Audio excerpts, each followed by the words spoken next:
Good afternoon, everyone. My name is Danielle Ragib. I am a training and technical assistance specialist on the Mobile Crisis Training and Technical Assistance Center for the Mobile Crisis Medi-Cal benefit with the Department of Healthcare Services.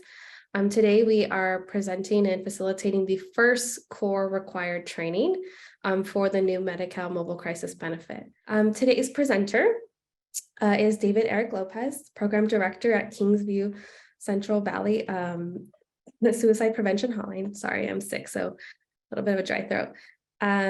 David has been working in mobile crisis for a very long time, since about 2015. He has clinical experience, which includes working in inpatient crisis stabilization units, foster youth, as well as a crisis co-responder and a field clinician responding with law enforcement to mental health crisis calls.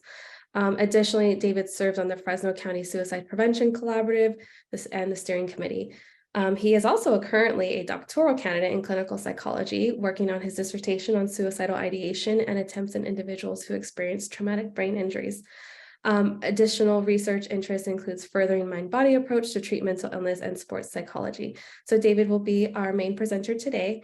Again, my name is Danielle Ragib. I am a crisis care training and technical assistance specialist with the Center for Applied Research Solutions, and I am also on the Mobile Crisis Medi-Cal benefit projects through the M-TAC Center.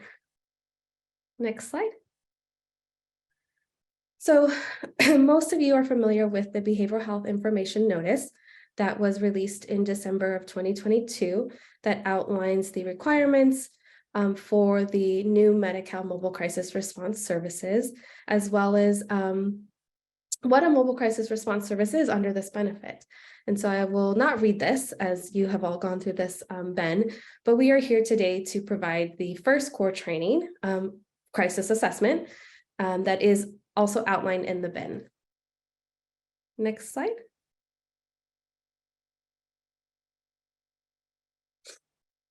Thank you.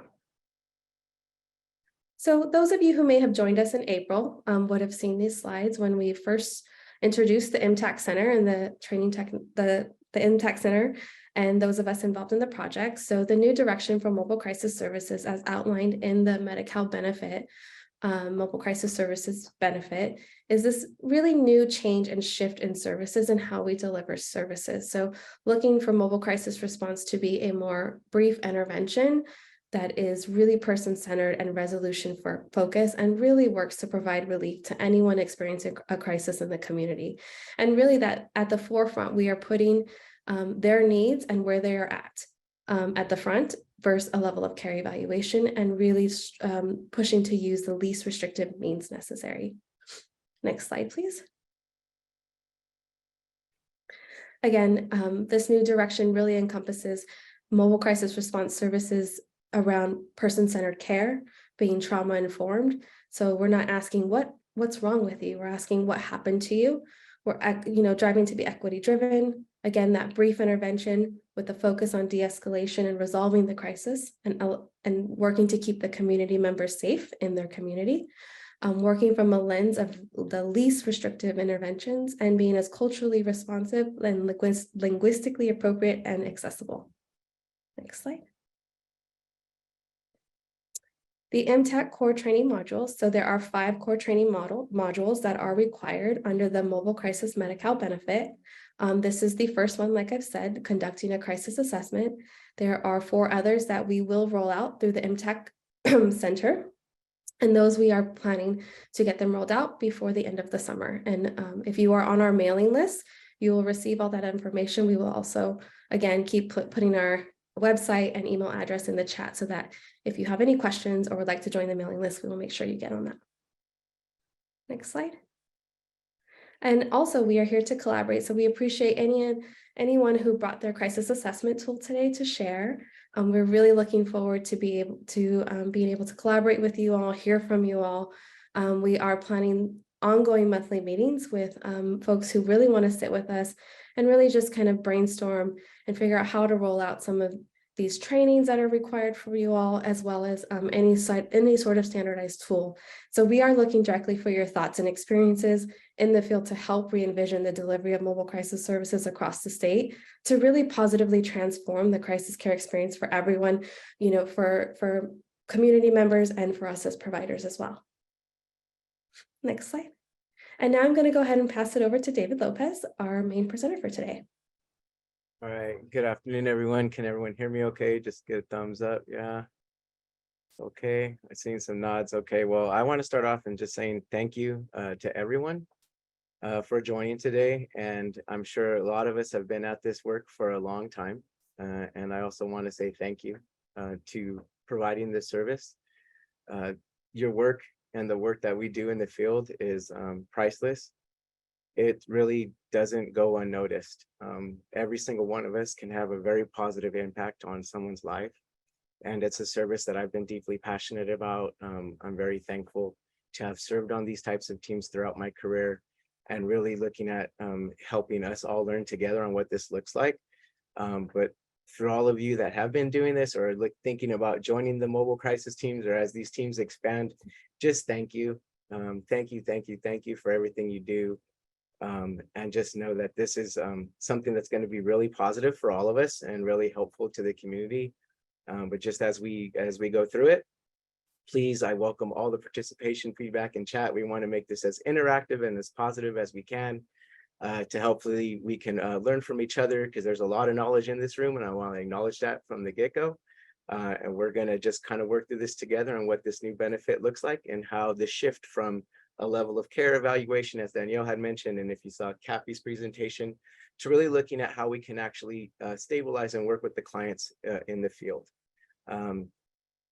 Luckily, when I started joining mobile crisis teams, or I served on them, that was actually the direction that we took from the inception of the mobile crisis teams.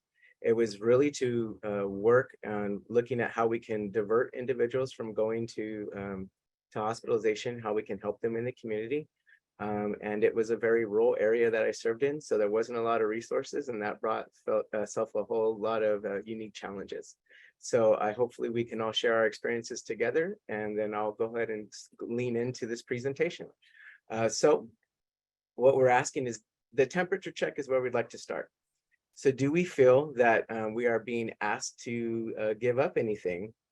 Do we feel like we're moving towards a more effective practices and potentially less harmful interventions, or vice versa? In the chat, or just in your mind as you're thinking, with this new direction that we're heading, how are we viewing this benefit, right? So just take a moment to think about it.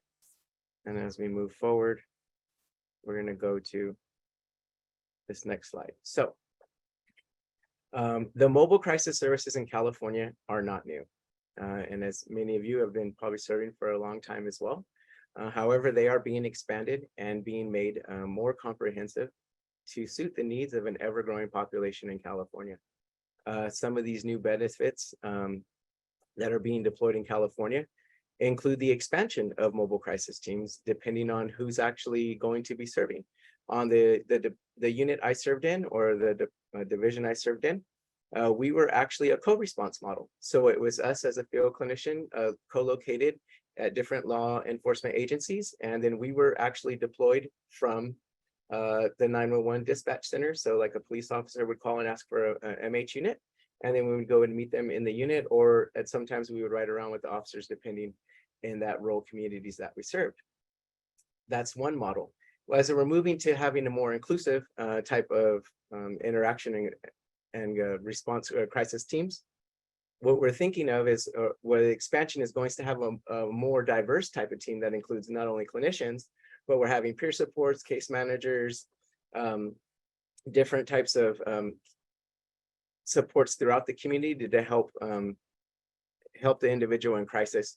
So that's what it's expanding upon that. So the nature of work is changing along with the deliverables and the clinical approach. So again, leaning into the experience in the room, let's get some polling questions to get a sense of your direct experience.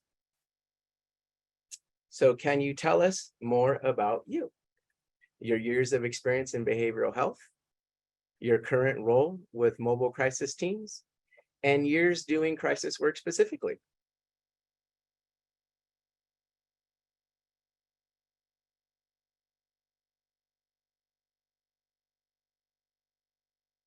And the poll question is up. And we'll give it a minute or two to see your responses.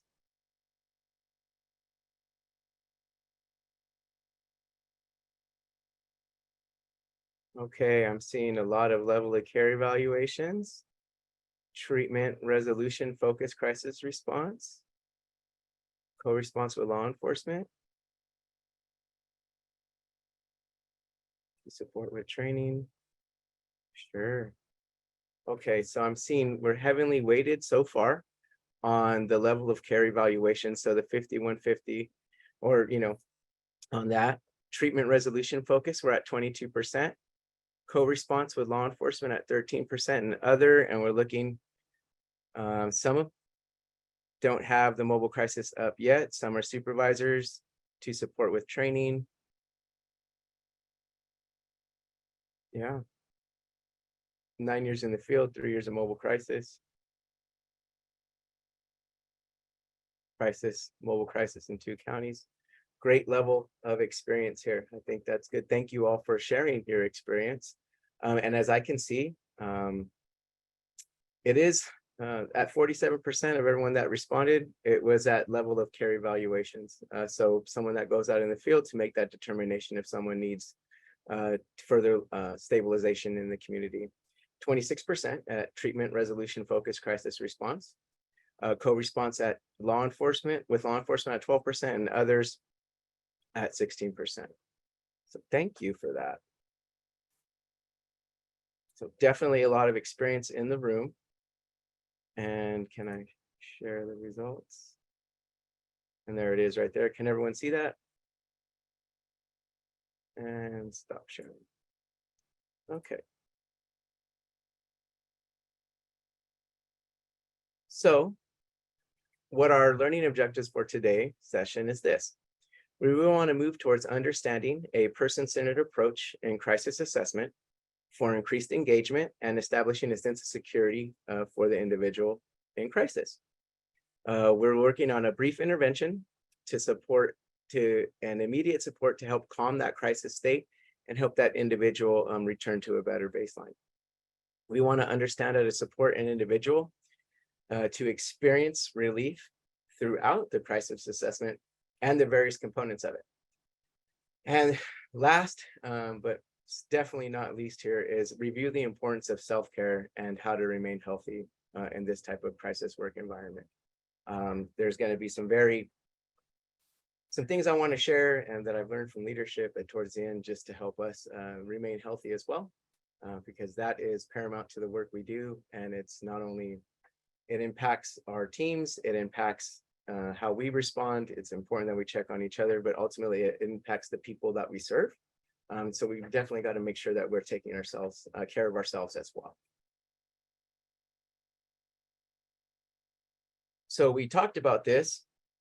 So level of care evaluations, we was at that almost 50% treatment resolution, about 26% the co-response, and then we got the others. So the next question is, what location do you typically deliver crisis intervention services? So where do you deliver that? That poll is open now. If you could share in that box, and we'll go ahead and call that out.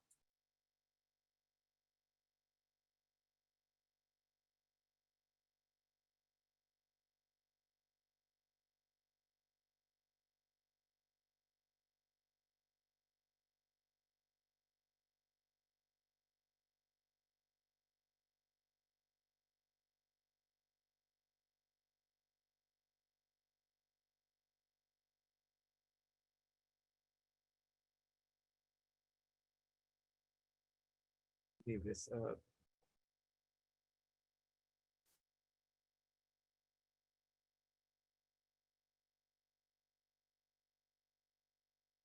Emergency room, schools, communities. So I'm seeing. Okay. We'll go ahead and end this poll now.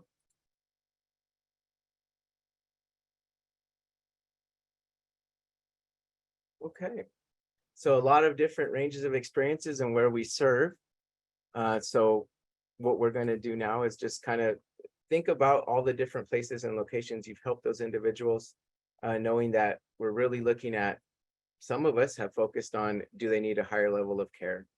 And now as we shift that, when we're going into these different locations to help the individuals that are in crisis, how can we help them in the moment reduce what they're going through, and then help them get in a better space without having to go to a potential hospitalization? Really working with them to reduce that. So when we think of a crisis, and this is taken from the behavioral health notice, the bin itself 22-064, a behavioral health crisis refers to any event or situation associated with an actual or potential disruption of stability and safety as a result of behavioral health issues or a condition. A crisis may begin the moment things begin to fall apart. For instance, running out of psychotropic medications, being overwhelmed by the urge of substance use or them trying to avoid it, and may continue until the member is stabilized and connected and or reconnected to ongoing services and supports. So there's some things I want us to think about here in a second. When we think about crisis, does it have to be per se a psychotic crisis? What types of crisis can actually come about? There's multiple types of crisis. It could be that, I'm struggling with housing. I'm having financial issues. It could be that I'm going through a breakup, some relationship. I could be dealing with grief and loss. I could be being bullied out of school and I'm having a hard time dealing with that. There's so many different types of crisis, and it's important that when we look at this through the lens, that the individual in crisis is experiencing something that's overwhelming to them and they're looking for a way to help. It's not just simply, hey, I need to go to the hospital to be stabilized. It's, what do I need right now? How can I help more? These behaviors are asking for help right now. So again, many different individuals in the state they are viewing this, or their situation, their problems, their thought process is now becoming insurmountable. They may feel a rise in tension inside of them. They can feel that pressure, and if the attempt for them to resolve this problem isn't resolved quickly, they can start to become more frustrated. They can become more anxious, anxiety driven. They can become frustrated. Many people try to continue what they know how to do, their own coping skills, and of lack of success over a period of time can make them drive into feel disorganization. They can feel desperate. They can be overwhelmed, and they can go all the way from a ranging of feelings, all the way from anxiety to panic to fear to anger, rage, up to the point of confusion. And sometimes when we think about it, how many of us have ever experienced a crisis in our own lives? I think every one of us have. We're all humans and we all experience that same human experience. There are times that all of us go through and things can become overwhelming. So just looking at it through the lens that when we're really working with the individuals, it's important that we view it that we're all human. That crisis, the experience of crisis is a very normal, natural response, and that some of us need just a little bit of support to help get through it. It's like when we're all tangled and caught up in what's going on, we're tripping over ourselves. We can't think. Sometimes we really need to take that 30,000-foot view and just back away. And that's what mobile crisis response can do. They can help the individual, like, instead of being in the weeds and really intertangled what's going on, we can help them get on that hill and get on that mountaintop and get a better view of that landscape and see exactly what's transpiring. So that's what some of this benefit really aids to lean in. Now let's take a look back here. When we think about what mobile crisis response has looked like historically for mental health, oftentimes there's a community member, someone's that's going on, community, family, something's happening, and the individual is what we would call acting out, right? There's a behavioral signs, there's cues that something's going on with them. It could be a family disruption. It could be from us having someone's running in and out of the street erratically, someone's making statements, someone's having an anger outburst. you name it, these things can be there, right? And so what historically happened? Someone made a call for service, potentially reluctantly, call 911 because they didn't know what else to do. So the family or the other supports around them are feeling struggle, or were feeling that they didn't really have any more resources. They need some support to do it. So what would happen? Law enforcement potentially would respond, fire, EMS, mobile crisis services if they were lucky. And again, we ask a lot of our police officers. So they're going out there and they're trained to protect us as citizens. And now they're coming in and they're having to be the social support. They're looking at being the therapist, the clinician, the social worker to help them untangle and unravel some of these things. EMS, fire, again, they're going to look and screen for if there's any medical needs, or anything that's going on with them. What can we do to help keep that person safe? And if there was a mobile crisis team, sometimes, and we saw the majority here, we're looking at a level of care evaluation. So assessing the client if they were either a danger to self, a danger to others, or if they're in a potential grave disability, right? And that was pretty much it. Nowhere there was no other type of service aside from some of the newer ones that this is all we can provide, is that an evaluation, potentially some de-escalation in the field by law enforcement, especially some great community-based officers that I've happened to work with. But what we ask is like, what is that experience? Or I asked you to consider this. What is that experience for the family? What is that experience for the community member? What is that experience for the individual in crisis? How would that feel for them? How is it that when we're in a crisis, we're not feeling our best, and we're actually calling for help, that some of the most potential things is, do I go to the hospital or not? And that's a big barrier for a lot of people reaching out and getting help.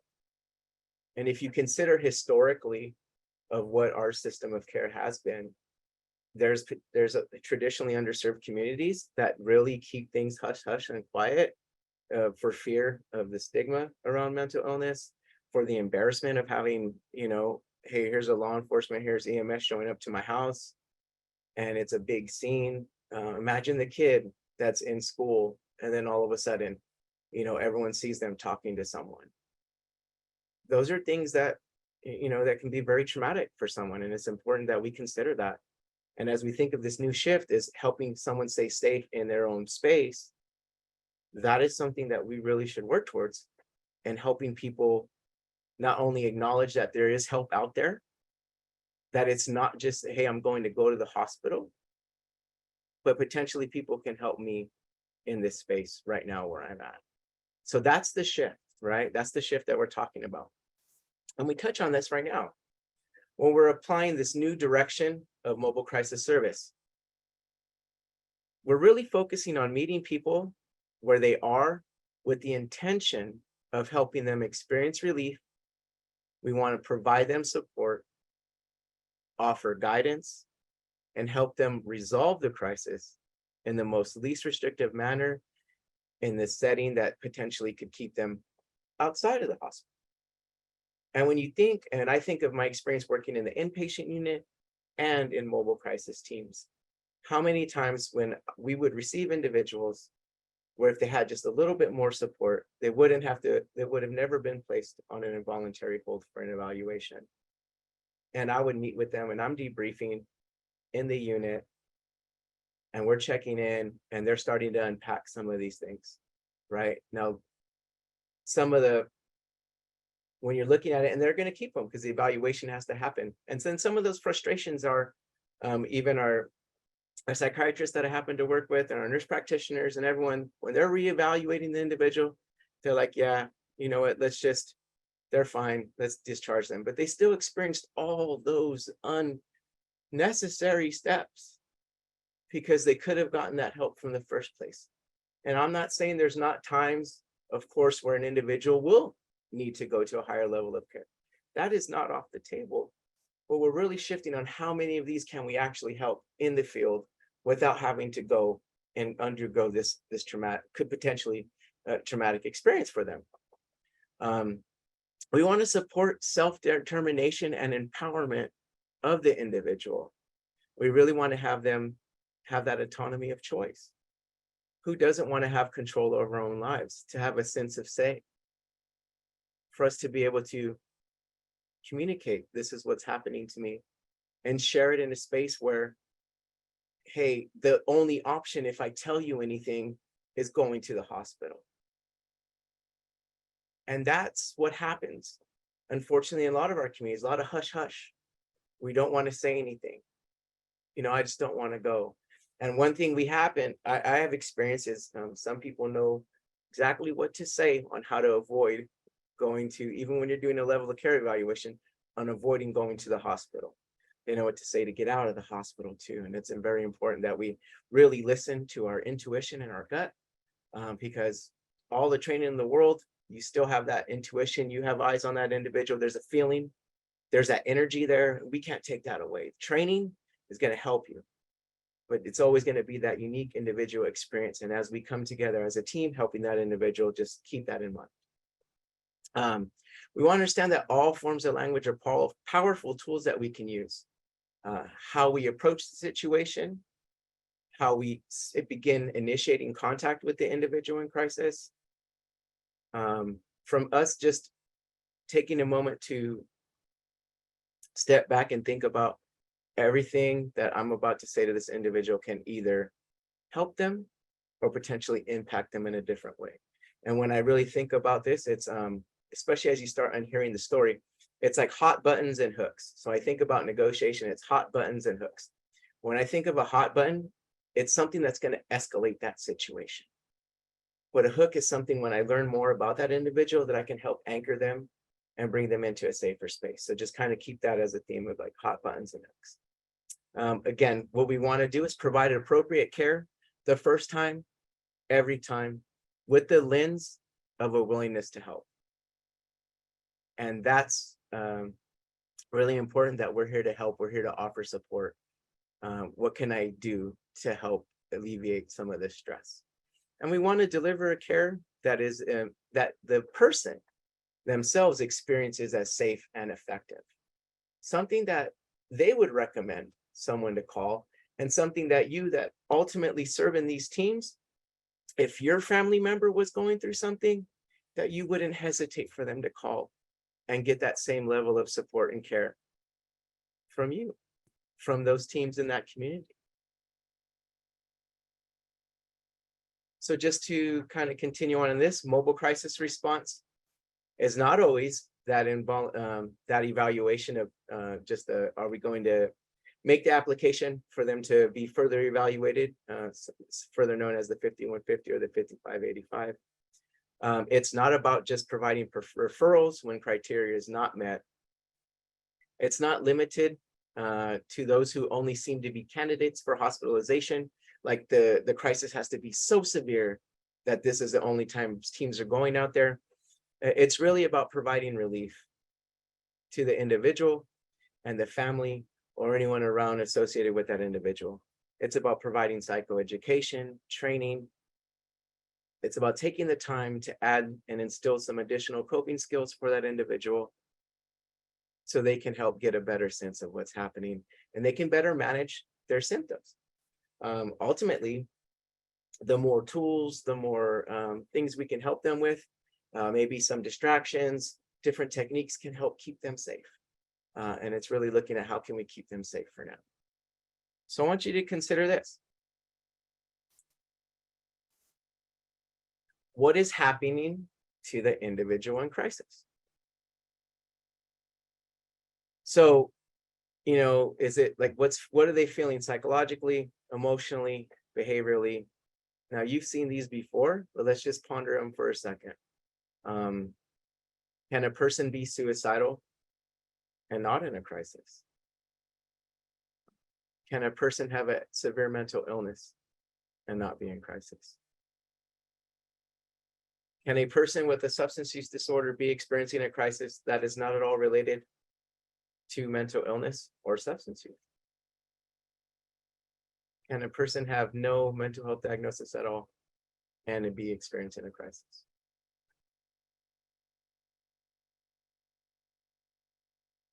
The crisis state is protected. It is a natural physiological response. And as I mentioned at the top of the beginning, it happens to all of us, right? It is when our innate coping abilities, our strategies are starting to, the situational events are starting to go beyond our normal limits. And we're struggling to process and get a hold of everything. When I think of it, and if you just look back to what we all experienced as a nation, we just went through COVID. We had multiple people, grieving losses. We had a heightened state of anxiety, fear, panic. Many people were losing their jobs, unable to support themselves.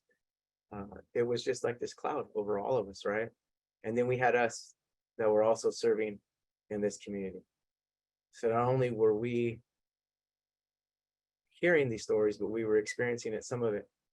And all these things are natural, right? Like that's just, it's a natural physiological response to us to be worried, to us to be in a panic state. Some of us are more equipped to deal with it, but we can all use some support and lean on each other for that. And this is what the teams can do, is to really help an individual lean on, get that support, help them through it.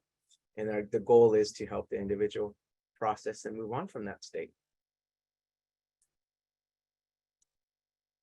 So what do you hope for?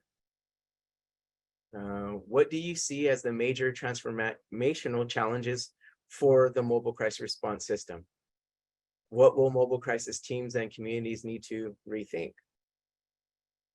What habits of the mobile crisis response teams will need to adapt, strengthen, change potentially? And what community partnerships will be key for the success? Why are cross systems of care so important to the work that we do? A lot of things that are here. So in the chat, I'm sorry, in the polling question, what would be evidence to you as part of the mobile crisis team that an intervention has been effective with the person at risk, with the person who's in it? We can consider the shift in mood and behaviors of the individual, family caregivers in crisis. Consider the shift. Please put your responses in the chat box.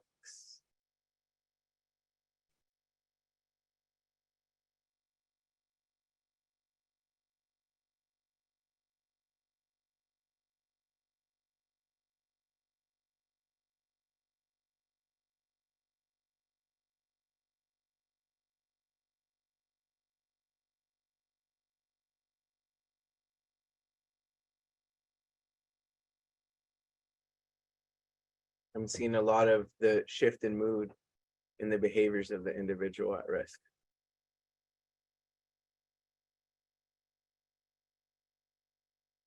Definitely something for us to look at.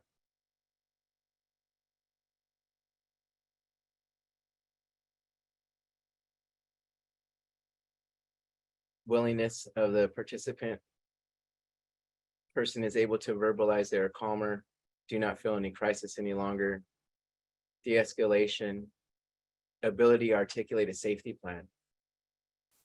Acknowledging the crisis. Supports in place a calmer person who can reflect how the intervention has helped them. Non-verbal, I love this. The slower of the breathing, the less pressured rapid speech. The ability to see the larger picture, yes. Shift in mood, definitely. Willingness to engage with the safety plan, sense of relief, change in demeanor, de-escalated, able to make more stable decisions, yes. Willingness to talk to me more than once. Nice. Improved mood, yes to all of the above.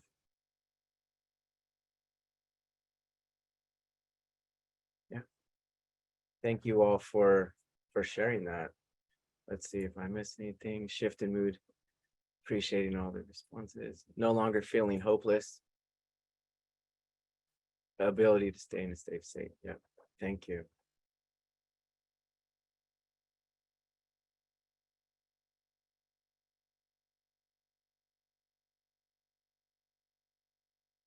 All right.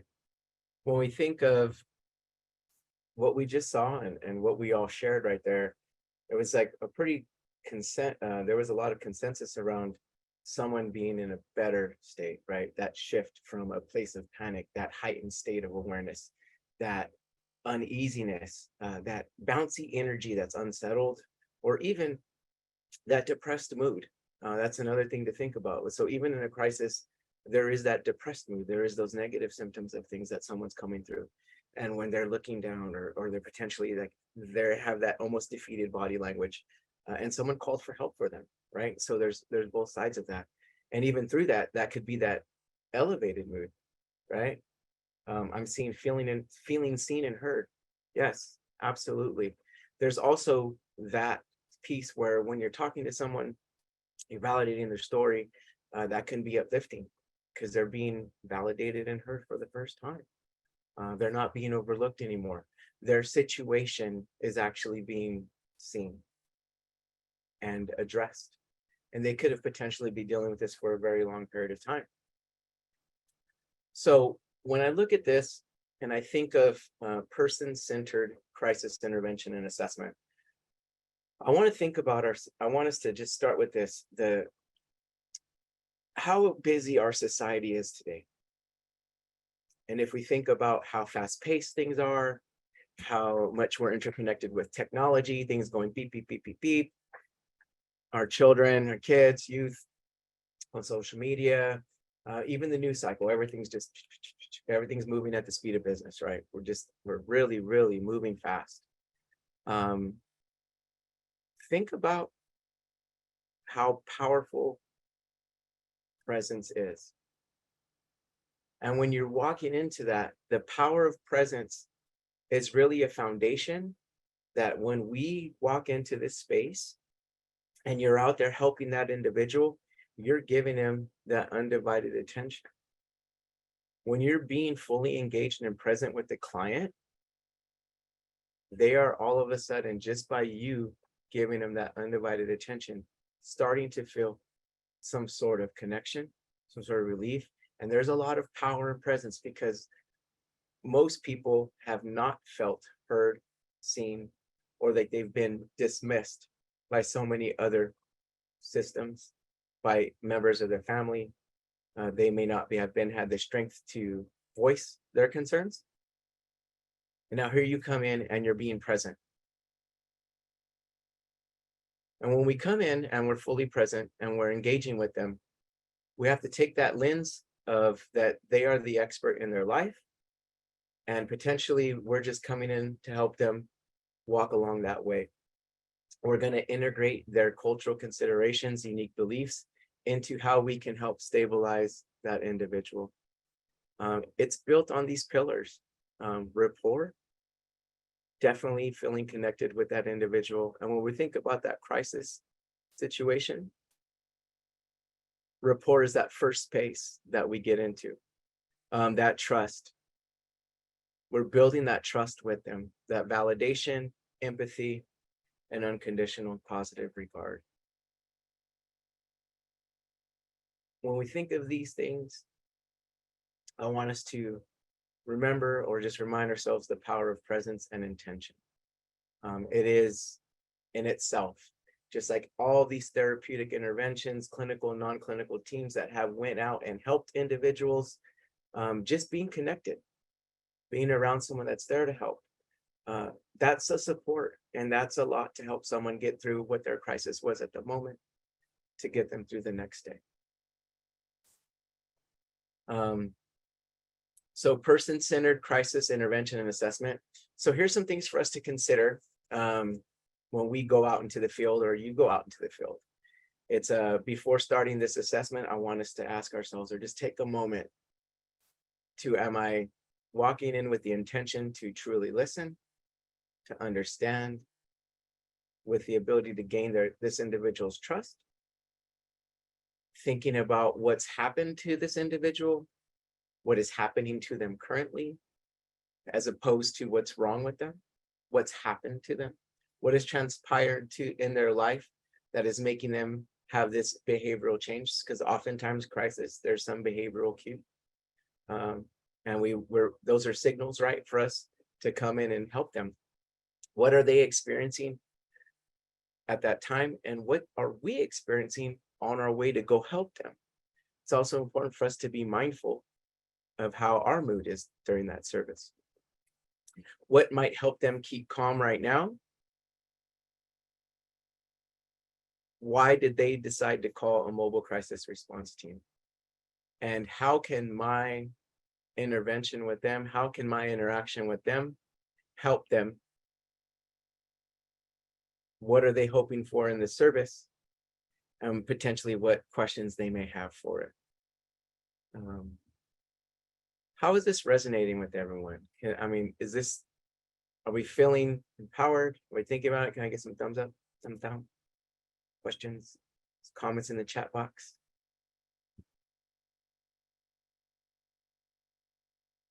Feels hopeful. Thumbs up. Okay.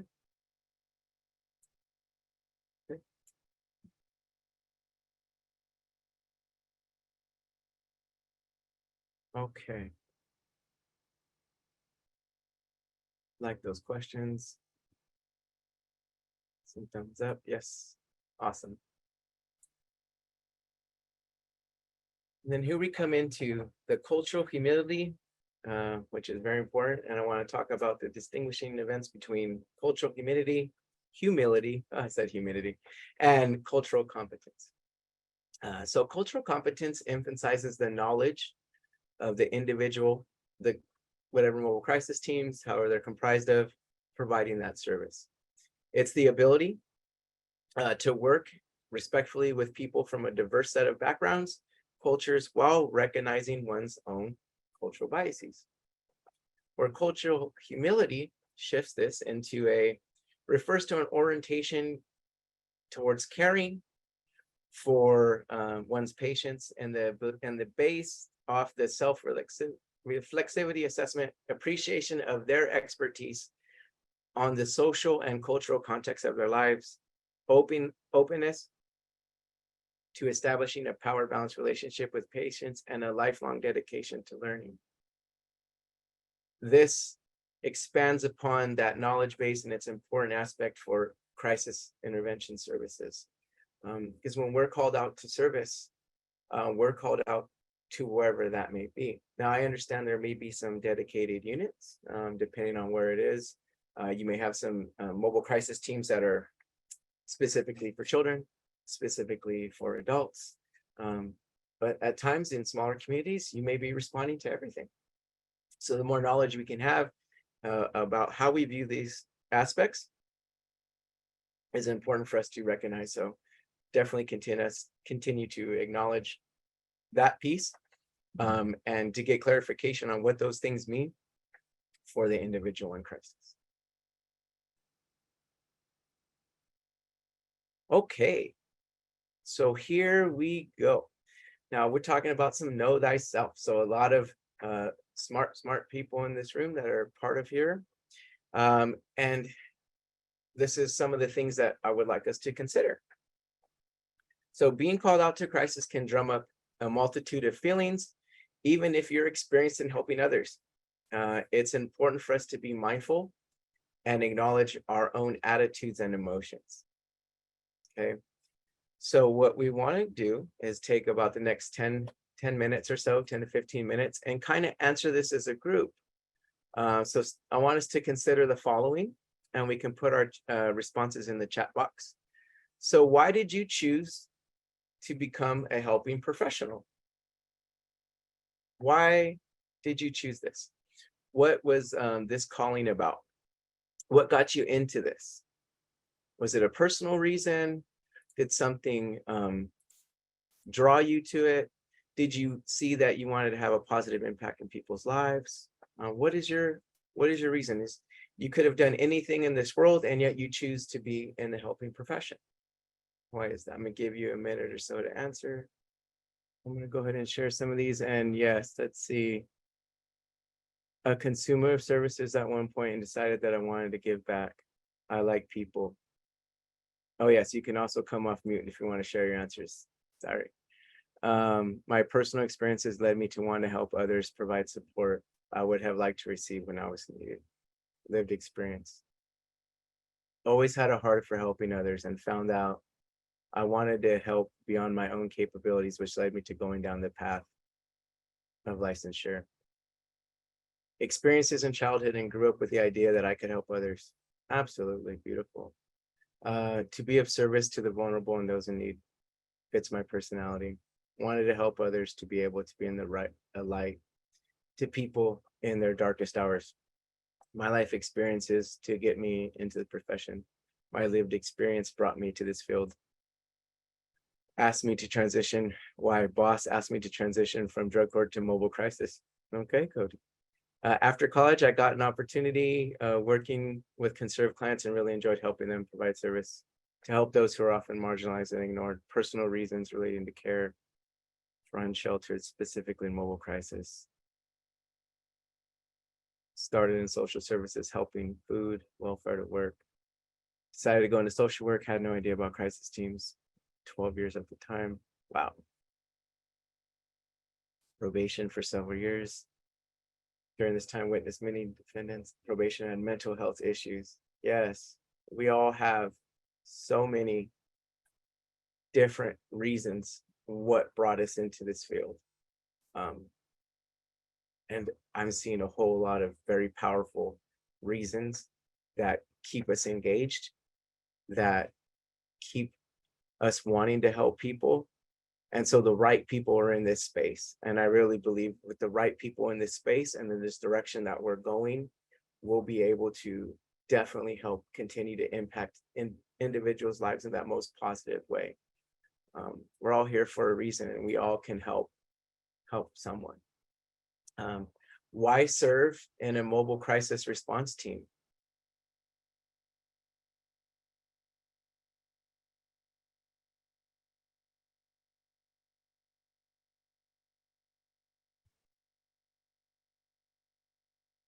Bridging the gap between mental health and law enforcement was very important. I was tricked. Yeah, I get that for sure, Lori.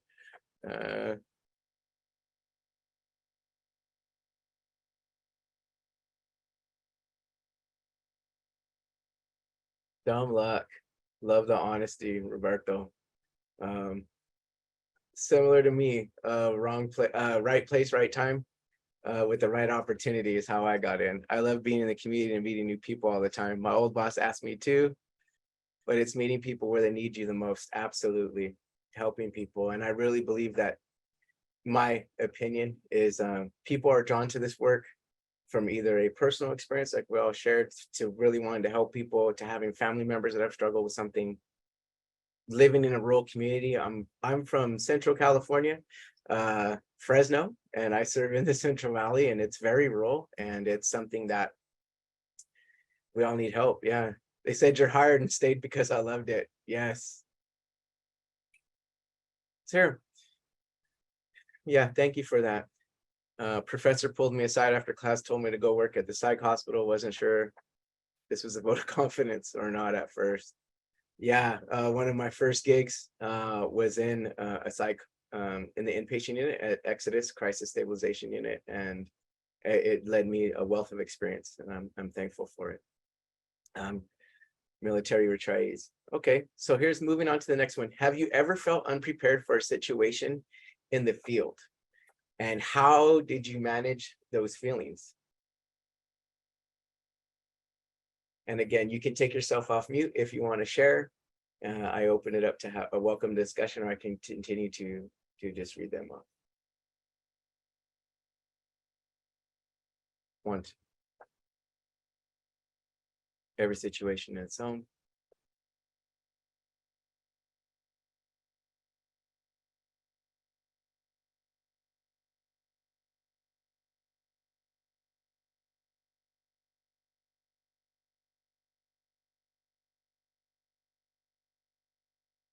Part of my job duties, but also believe in providing people with concrete supports in time of need. We're in a rural community, and it makes more sense than sending folks for 4 to 6 hours away to get stable when they come back and have the same issues. Yes, Ultimately, the individuals are returning to their host environment, and how can we help keep them stable for now? Maybe encourage sorry. Yes, and if anyone wants to speak out, you can definitely raise your hand and take yourself off mute, and we can do that if you want to say something out loud. Don't think anyone ever feels totally prepared for the unknown. All you can do is rely on training, instinct, and your team. Yeah, very honest. Every call has potential for learning experience. Stepping aside, consult. Having to do mostly with our rules sections in the county gets a little sketchy out there. Yeah. Consult back with treatment team, make a plan. Yeah. And next one, is there a population you consider maybe challenging for you to work with? And how will you approach this if called to serve that population?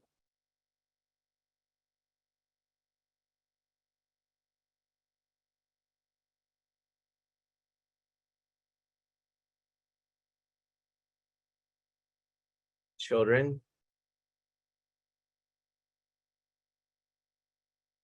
Always feeling unprepared, but I know that my training and ability to consult supervisor will keep you grounded. Yep.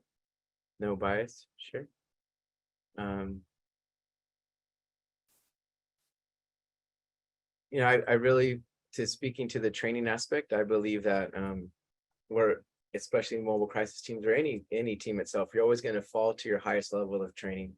So the more training you can undergo, the more preparation, the more practice, the more rehearsal, the more in-depth supervision you get. That helps prepare your mobile crisis teams. It helps prepare you as an individual, because when you're in that and you're actually in that moment and you could feel a type of way, maybe uneasy or unsure, you're going to go back to that baseline of training, and that helps you respond in that moment. Those that are experiencing homelessness, when housing is the hardest resource to set someone up with. Yes, absolutely. I've worked with the homeless population. It was one of my groups I supported, and yes, housing was very hard, especially in those rural communities. Elderly who have little or no support. Just pour out as much empathy. Yeah, definitely. So thank you all for sharing.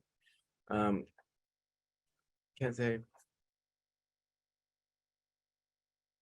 I check the bias at the door when I show up to work.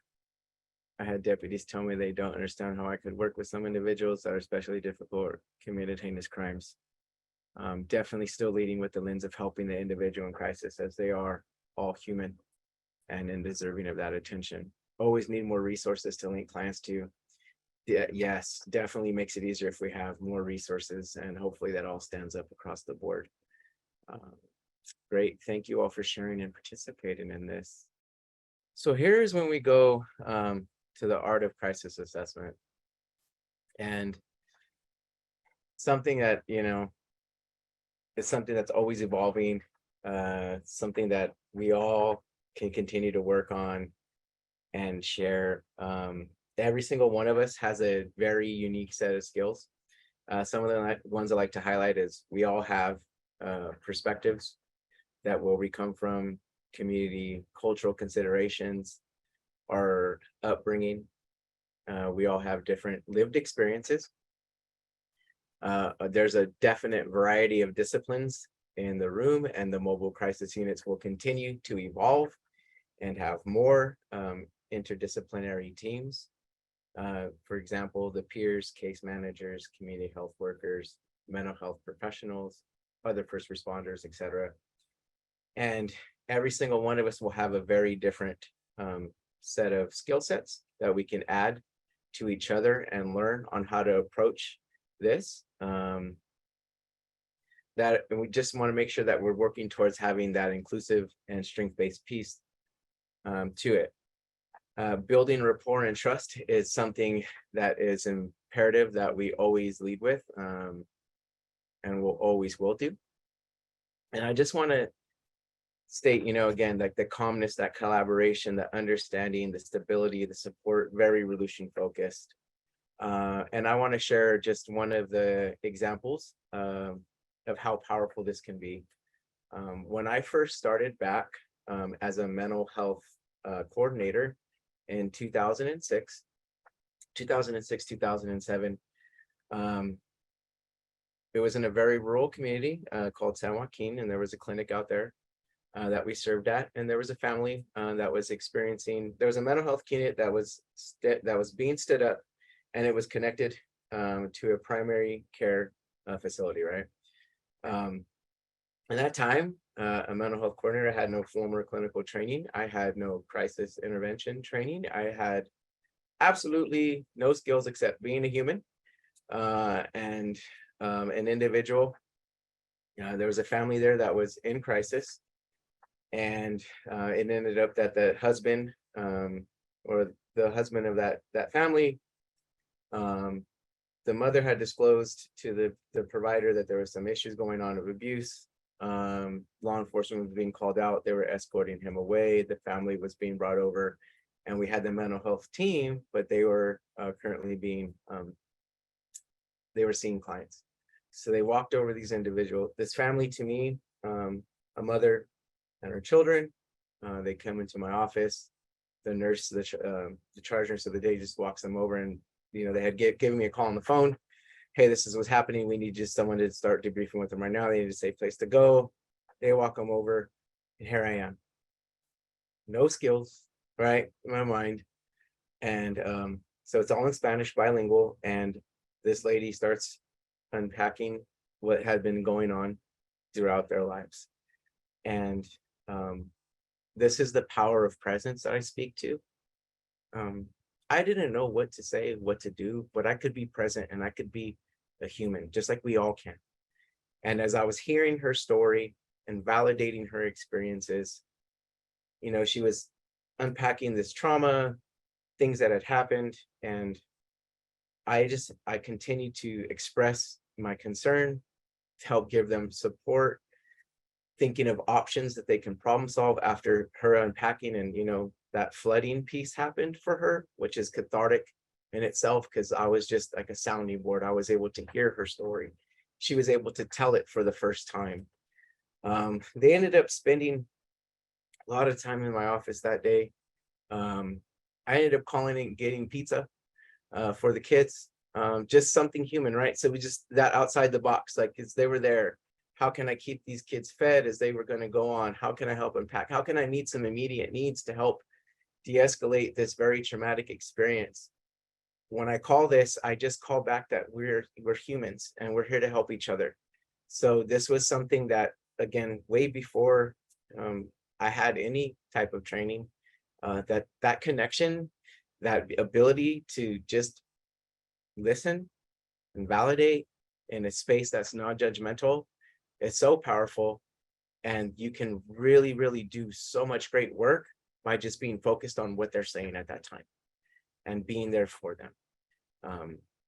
I just share that because there's a lot of value that we can add to a person's life with that power of presence and intention. Oh, did I go too far? Sorry. So observation is one of the key things that I want us to focus on when we think about the person in crisis.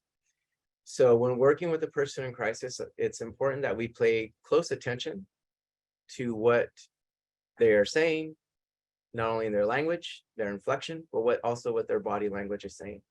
It can help you identify how the person is feeling about a specific subject, and you can help label that feeling for them through what your behavior cues.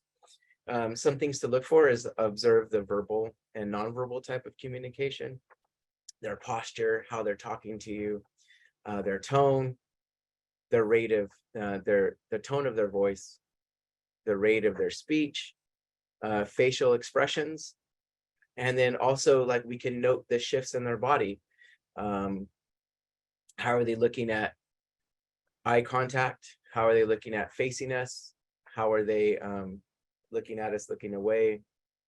Some things to think about is, for example, it's I'll use the example of a child that potentially is going through some bullying at school. They come into campus and we're talking to them. They potentially could have their head down. They're feeling sad. They're not feeling like really empowered. They're hunched over. They may have very minimal eye contact with us.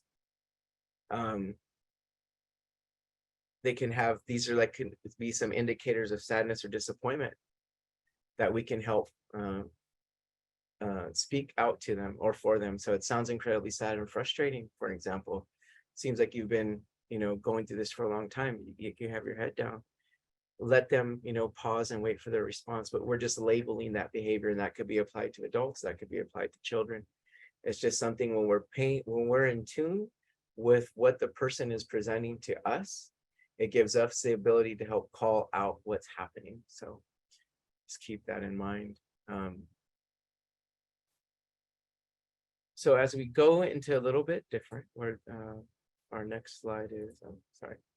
So as we talked about at the top of the hour, looking at the level of care assessment and shifting into a different type of assessment, such as like a safety assessment or a safety intervention.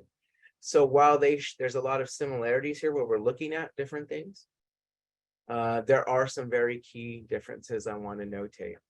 Where the risk assessment, just think about the language risk assessment. We're looking only at risk here. We're looking at how much risk is available so we can put them, or maybe they need to go to the hospital, as opposed to, so it places the focus on the presenting risk factors and the level of care assessment.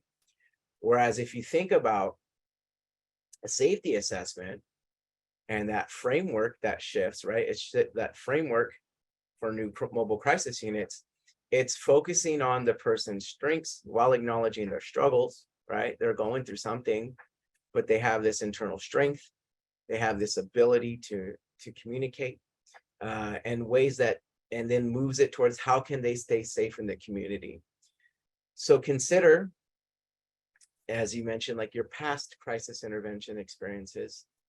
When you walked into that, what lens were you using?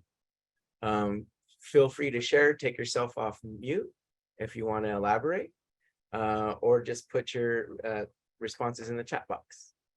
Give it a minute or so for that. Risk first, then safety.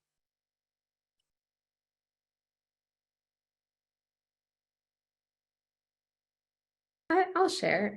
In my past experience working on a mobile crisis team, I think it would shift sometimes in terms of what lens I was, using to view the client. Sometimes if information came in from triage and dispatch that this person was a very imminent risk, then my lens might have shifted more towards risk assessment versus safety assessment in the beginning. I think now there have been times when I've gone out on a call and there's more information, and it helps me, think more of my approach going into it.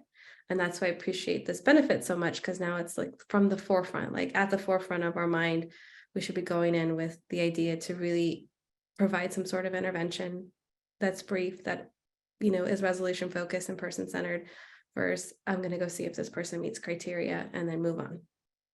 Yeah, thank you for sharing. And some of the responses is risk first, then safety. Risk and then safety if it's there. Absolutely. And thinking about it, when I think about, and I've trained different types of individuals and teams, it's writing that involuntary hold is, it's not easy. don't want to say easy because you're making your risk, but keeping them safe in that community takes a lot more work from you as the team. And because you have to really work on their willingness to get that agreement with that individual. You have to figure out what's going on with them. You're trying to de-escalate in real time. And so if you didn't have like that involuntary hold, like how can you help keep them safe for now? As we mentioned, and so many of you mentioned, it's like, hey, they're going to come back to that host environment. How can we help potentially get them in a safer space? Because they're going to come back more likely. So what can we do to help them improve or stay safe in the community? Some, it's like agree we have a lot to figure out what's going on right now. A lot of times the call of information is not quite what's happening at the moment.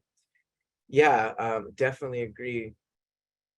We get limited information a lot of times, so getting that and actually making that true assessment with our own eyes, being in the field with them, joining with them, connecting helps us do that. And then depends on their willingness to participate. Sometimes you need to back up to rapport build before you can ever assess or manage risk and safety. Absolutely. That rapport building is key in everything we do. So thank you for your responses right there. Thank you for sharing. So when we think of person-centered, it's holistic in nature. When you think about it, we want to gather an understanding of the person in crisis and what unique factors contributed to get them that led them up into that state. We want to learn more about their unique view of their situation and how we can help support them through it. Being person-centered allows for exploration with the person in crisis of their own existing strengths and what has worked best for them. And as we've mentioned throughout, is they have experience potentially. When you think of people who enter a crisis, it's not just one factor, it's multiple factors that got them to get into it, to enter into that state. And how can we help unpack some of that with them, right? For some of us, is just when looking at what natural supports they have and what coping skills they may have used in their life, and give some callbacks to past things. Holistic approaches are characterized by the treatment of the whole person, take into account both the mental health, the social factors, rather than just the symptoms that they're expressing at that time. So if we can join them and look at their whole, everything that's going on with them, we can get a better understanding what's happening.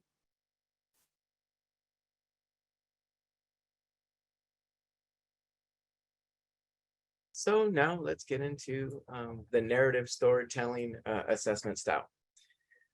So every time we work with a person in crisis, we must lead with empathy, care, respect, and dignity, which I'm sure all of you naturally have. To be quite honest, you wouldn't be in this field. So many of your all the reasons that we're here is to help someone, to make a positive impact in someone's life.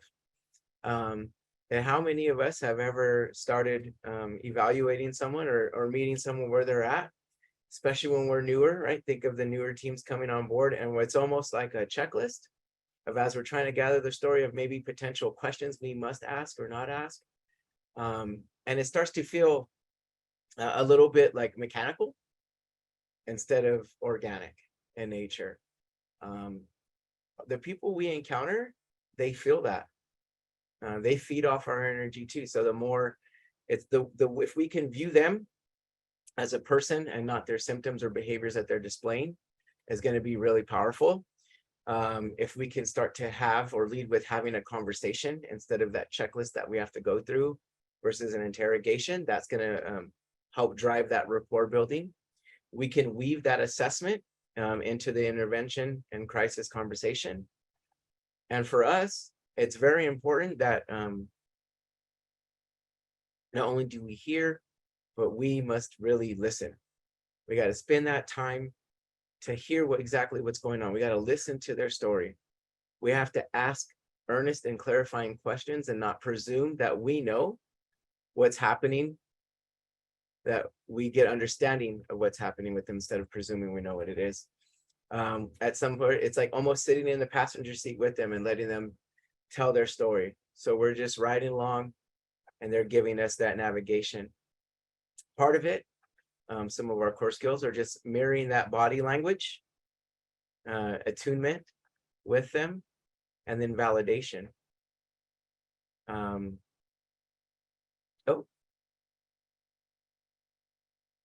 sorry. I went way too far, y'all. I apologize. So again, you've been doing this for a lot of years. Again, this is all part of your creating psychological safety for the individual. is just being that presence. So if we leave with presence and we start asking them and having a conversation with them instead of interrogating, we're going to get to a better space.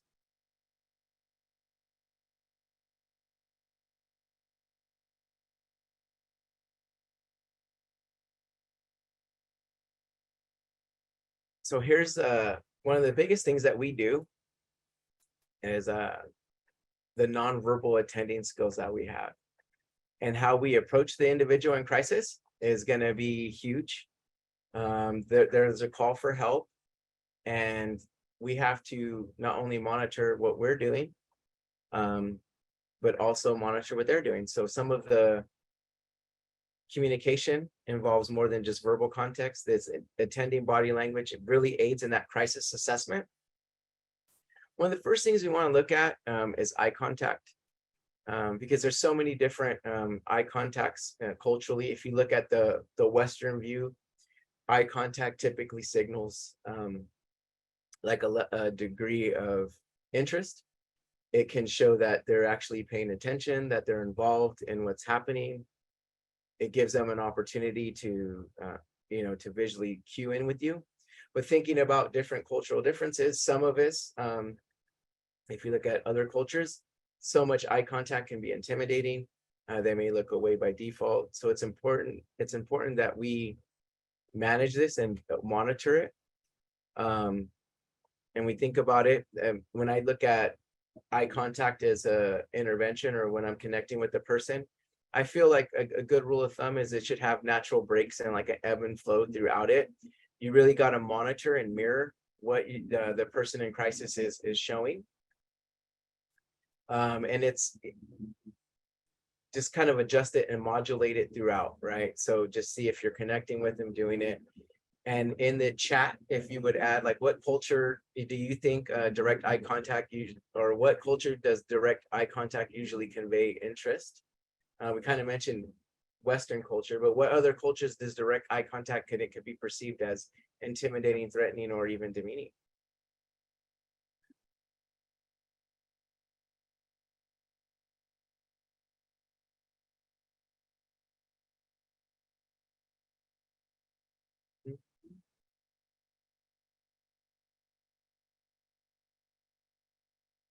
Gangs? Yeah, definitely. That posturing position, people that are trauma survivors. Yes, definitely. Some Asian cultures. So again, we have to be aware of what eye contact can be and how it can be perceived. Another thing is like body position. Body position, because you're meeting the client in the field, we have to consider how our posture conveys messages of interest and concern for that individual. Like, how are we approaching him? When we approach the client, the way that we express ourselves, the way we move, the rate of our movement can be either intimidating, joining, or reflecting. And the body language that we use really does set a tone, right? It can help bring a calming presence to the individual. If we move slower, if we have like a very neutral position, or we have an aligned position with that individual.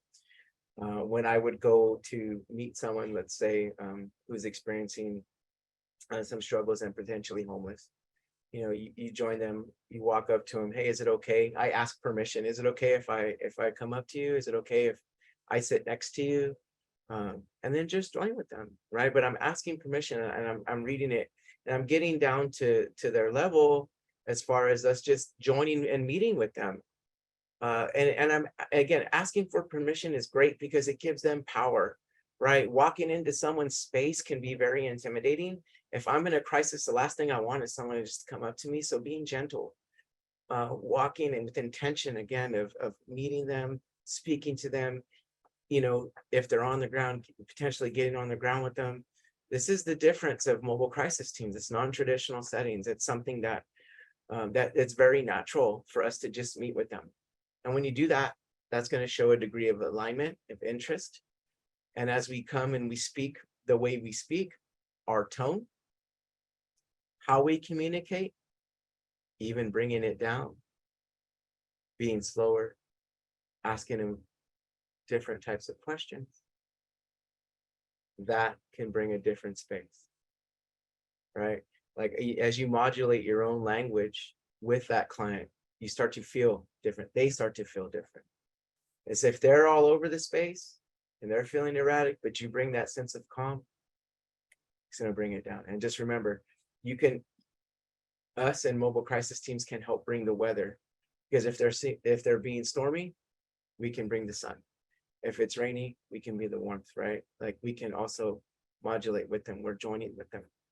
One of the things to consider when we're doing that is just adopting an open and relaxed body posture. It helps the person be at ease. Again, we're not crossed. We're very open, willing to hear, alignment. Again, our tone and rate of speech can help the person in crisis by being a very calming atmosphere and help them reduce anxiety. And then we also have to be aware of how, as we're hearing their story, how we're feeling. Because sometimes, there's that energy that's going on between you and the individual in crisis. Make sure that we're taking it and we're being neutral, right? Like we're not escalating ourselves. Like we're not mirroring too much. We have to control our own natural responses and really be grounded in how we move and communicate with them to get a better story. And one of the biggest things is silence, right? And silence is something that I would say is hard to master, and especially when you're new in mobile crisis, and it's something that you always have to work in, for allowing that individual time to think, time to process. As you're asking them some questions, as you're going into it, it's a rough space to be in, as you want to fill that silence with something. Internally, it's hard for you to master the silence. But it's a tool that can really help them process what they're saying, gather their thoughts while they're doing it. It can help them go through their feelings. It can help when working with them to problem solving. So like when we ask some of these questions and we don't want to lead, we want them to actually think about how they can come up with the best solution for their life. Being silent and creating that pause for them is going to be great. Again, it's a difficult skill, but being mindful of silence can allow the person to think and just come up with their own space. And all of these are considered the cultural influences in all of this, right? How we approach it. So just make that a factor. How does this feel to everyone? Is it resonating? Is it in line with what you believe? Is it, from your experience, does it seem on poor? Seeing some yeses, seeing some thumbs up. Yeah. Thumbs up. Yes. Thank you. So we're just hearing those messages, right? And as our teams grow, it's something that we can help model. It's something that we can help our teams understand. Silence is tough, but so effective when used in the right moment. Yes, it is a powerful tool. And again, it's tough for us to manage as the helpers, right? That's the space right there, as the helpers being able to be quiet and let them think about it. It's something that I struggled with as a talker, but learning to listen really helps, and giving them that space. So moving forward with our rapport building and validation, we're going to have some opening phrases here that to begin that crisis assessment, what we do. So I'm going to read these phrases, and I want you to consider how you feel and how you would describe these questions being asked if they were being asked to you. Can you tell me a little bit more about what's been going on lately? can you tell me more? Can you tell me more about your story and how you see what got us here? I use the us intentionally here because I want to align with them. And then now, because I'm part of that mobile crisis unit, we are here together based upon what's going on at home, school, work, whatever the situation may be. What, in your opinion, might be some of the major issues or concerns? This sounds very difficult. Is it better? Again, starting to look, exploring for hope. And then tell me a little more about like, and what has changed and affected you. When you think of this, and putting your lens on from the client, how does it sound? Would you feel like there's a display of interest? Do you feel that we're welcoming, they're hearing their story? Yes and yes. There's interest in wanting to hear more to understand. Also, I see a great comment. Do you take a toolkit with you? Snacks, cigarettes, water? Oh, I love that. The mobile crisis teams that we served in definitely do have packs. It's an extent, it's what can I do to help you now? You're offering a token, you're getting them some water, they may be thirsty. Helping them just take a break. Exchange a cig for a knife to de-escalate and align with the client. Yes, cigarettes are important. All behaviors have a purpose, and that token economy is really powerful. The crisis is not the time to preach and stop smoking. Yeah, we're looking at helping align with them. How can we join with them? So we think of these questions, these opening phrases. I love the fact that this came up about just some of the other things that we have in the toolkit. As we're walking up to them, we don't know, is it hot outside? Is it cold outside? What do they need? Offering someone water is so powerful because you're just meeting, hey, are you thirsty? Being human. I hark back to my first experience helping someone in crisis, and all I could do is like, hey, are you guys hungry? There's some pizza. So that very natural, inviting, welcoming space that everyone's just talking to is so true. It's like, not having basic needs in a crisis, all there. As we move towards hearing their story, for a person or family to reach out, it's a lot, right? It takes a lot for someone to actually reach out for help. And when they're doing this, we really have to think about it from that as an invitation for us to help provide that support to them. Thinking about that as every crisis event will have a multitude of contributing factors that led them into entering that crisis state. Creating an environment where we can help support that person in need while learning more about them in a non-judgmental way, and remaining true to providing relief and solution-focused care. I am seeing it, just harking back to the toolkit, right? Like that's allowing them to express themselves and meeting their basic need. And then we're listening, right? We want to engage with them. How would you like it if your family member was in crisis and then all they were doing was just assessing? How can we slow it down for them? How can we hear them? How can we create this environment?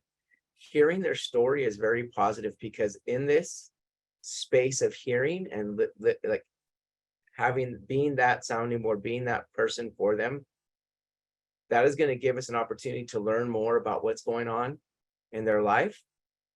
It's going to give us an opportunity to create that very person-centered, client-centered approach of we're here for them and how we can help them. And it gives us tools, because as we hear more about their story, we're going to hear what's been going on. We're going to get a better understanding. It's going to deepen our understanding. And this is where we're going to move into next right here, about this deepen our understanding piece. So validation of what they're experiencing is key. And coupled with paraphrasing, it adds it helps express that interest of concern and creates that safe space for their safe space for them. So here's some questions that can help us deepen that understanding. What were your feelings when that happened? So we're hearing their story, we're getting on it, we're hearing. What were your feelings when that happened? What did you mean by blank, whatever they expressed? What else is important for me to know? Can you tell me a bit more about whatever they're expressing?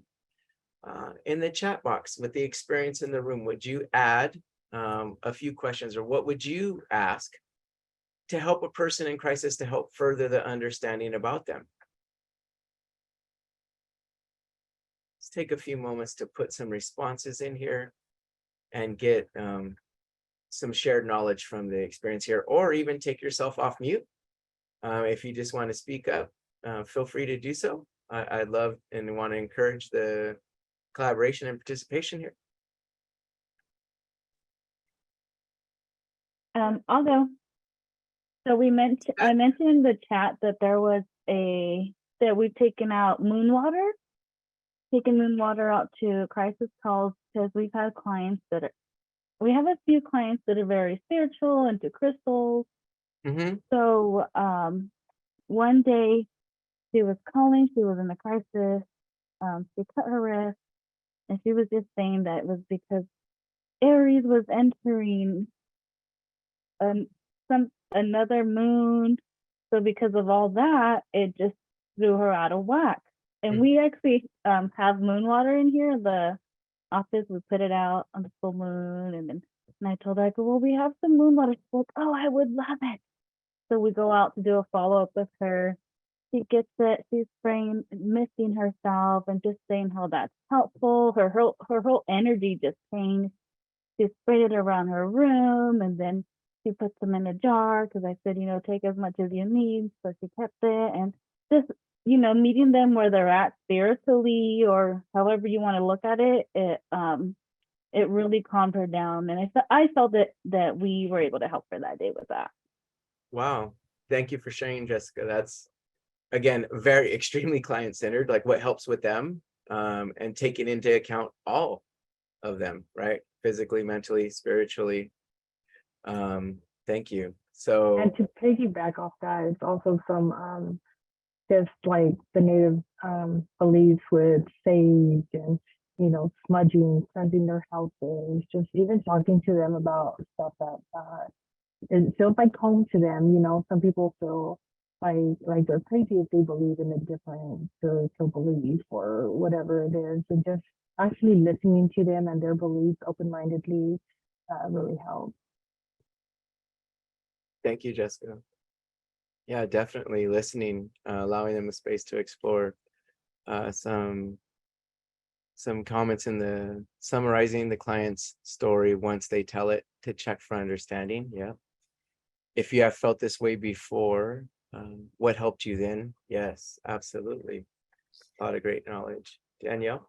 Yes, I just wanted to acknowledge Heather and Nisha. They put some great questions that if I was sitting in the room with you, what would I see? I think that one is so powerful. As well as that if you have felt this way before, what helped you then? Yeah.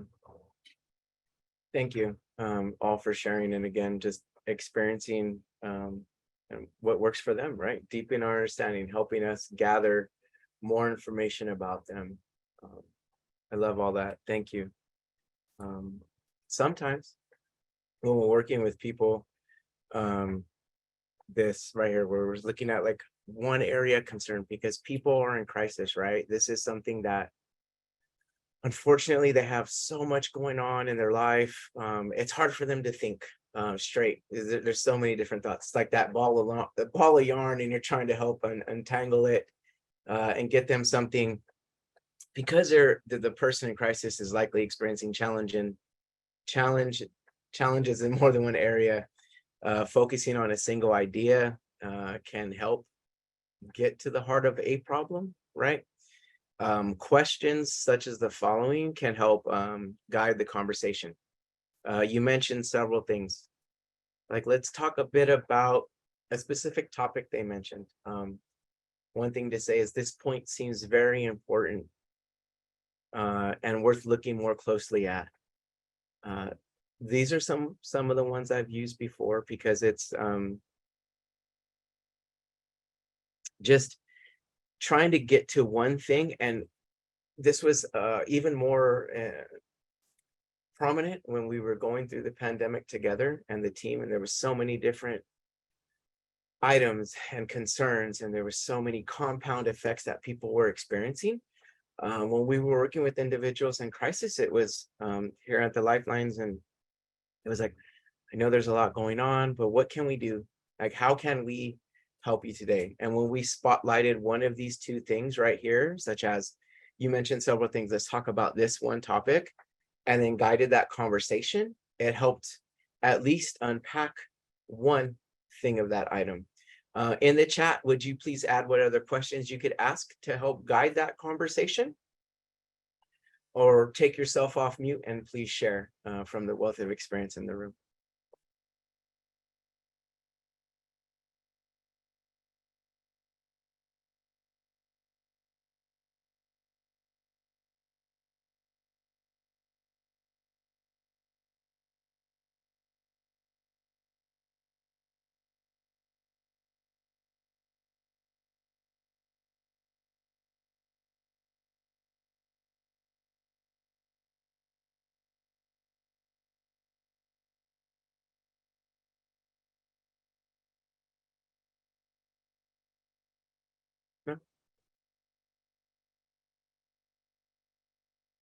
What is most important for me to know about your situation right now?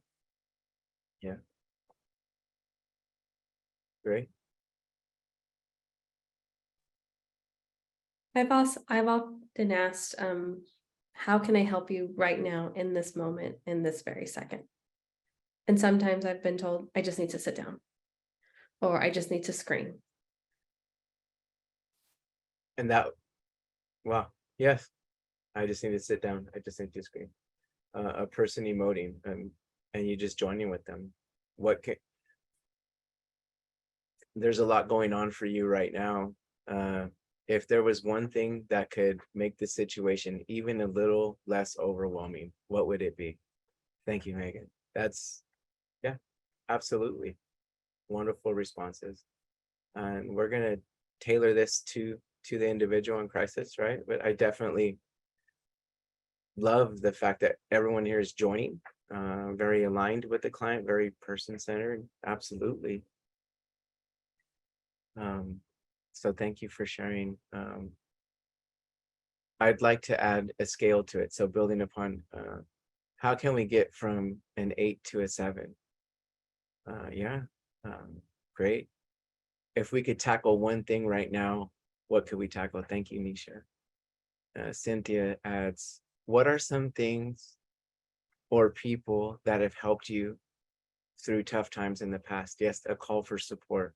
What are some things? And then to Jacob's comment, you know, on that 8 to 7, we can also go the opposite. Hey, you're at 8 instead of a 10. What's kept you from even going to a 10? So some of those motivational interviewing skills of moving one way to another, but calling it either way, can call for support.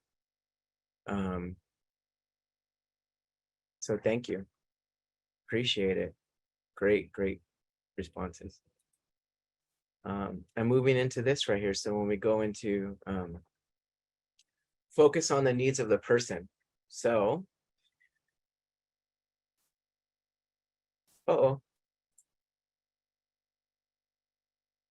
my mouse is really fast. I apologize for that. So identify with the person what they would like from this interaction. Empower the person throughout it. We want to highlight their strengths. We want to spotlight their past successes. And as some of you already alluded to, we want to tie into their own resilience, you know, believing that people are resilient. We want to help them problem solve. And again, leading that they are the expert in their lives. We're all resilient people. And there's these past experiences that I saw everyone kind of identify. Here's some ways that we can help explore their strengths. And when we're focusing on the needs of that person, we want to validate their thoughts, and it's important to move towards some sort of resolution and focus on what their needs are, right? Towards that. So exploring their strengths and current coping skills. Here's some questions.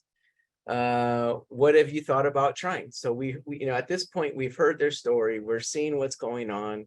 We're listening to them. We're joining. We're building that rapport. And this all rapport building and trust is going on throughout this whole experience, right? We want to definitely join with them, and we're here with them.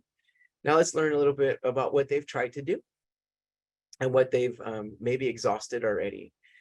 So what have you thought about trying? Potentially, how did that work for you, building upon that previous question? There's been a lot going on. How have you been dealing with this so far on your own? Some things are callbacks, like how do you usually solve your problems? Again, people are keep being stuck in one train of thought, being really narrowly focused, right? So that vision can be blurred. Have you been in a similar situation before? A callback, maybe to experience of the past where something has happened, and maybe we can pull some strengths from that. Have you talked to anyone else about this? And do you have any hobbies or interests? All right. So exploring their strengths and current spaces, something we can do. And this will go ongoing, right?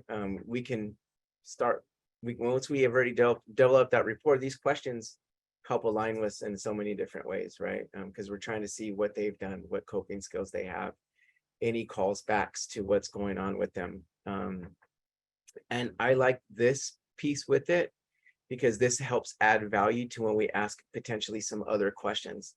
Going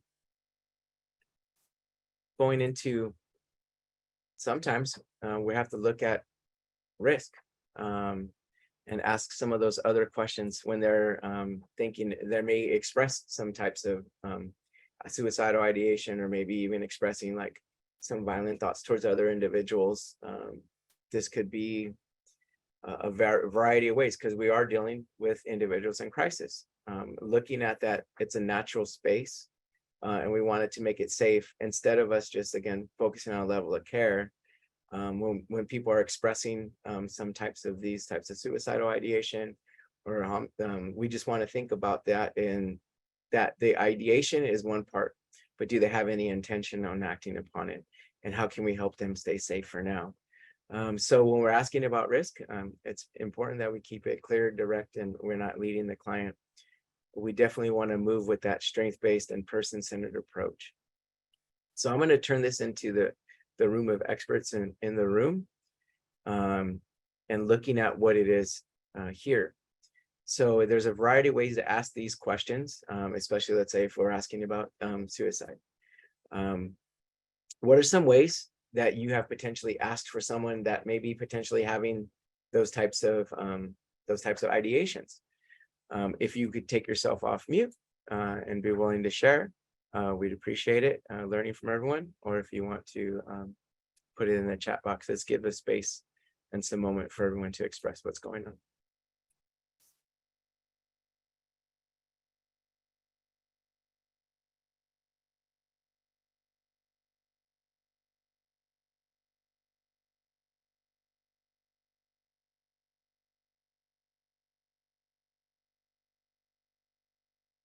I've always looked for clarification in regards to like intrusive thoughts versus more active suicidal thoughts.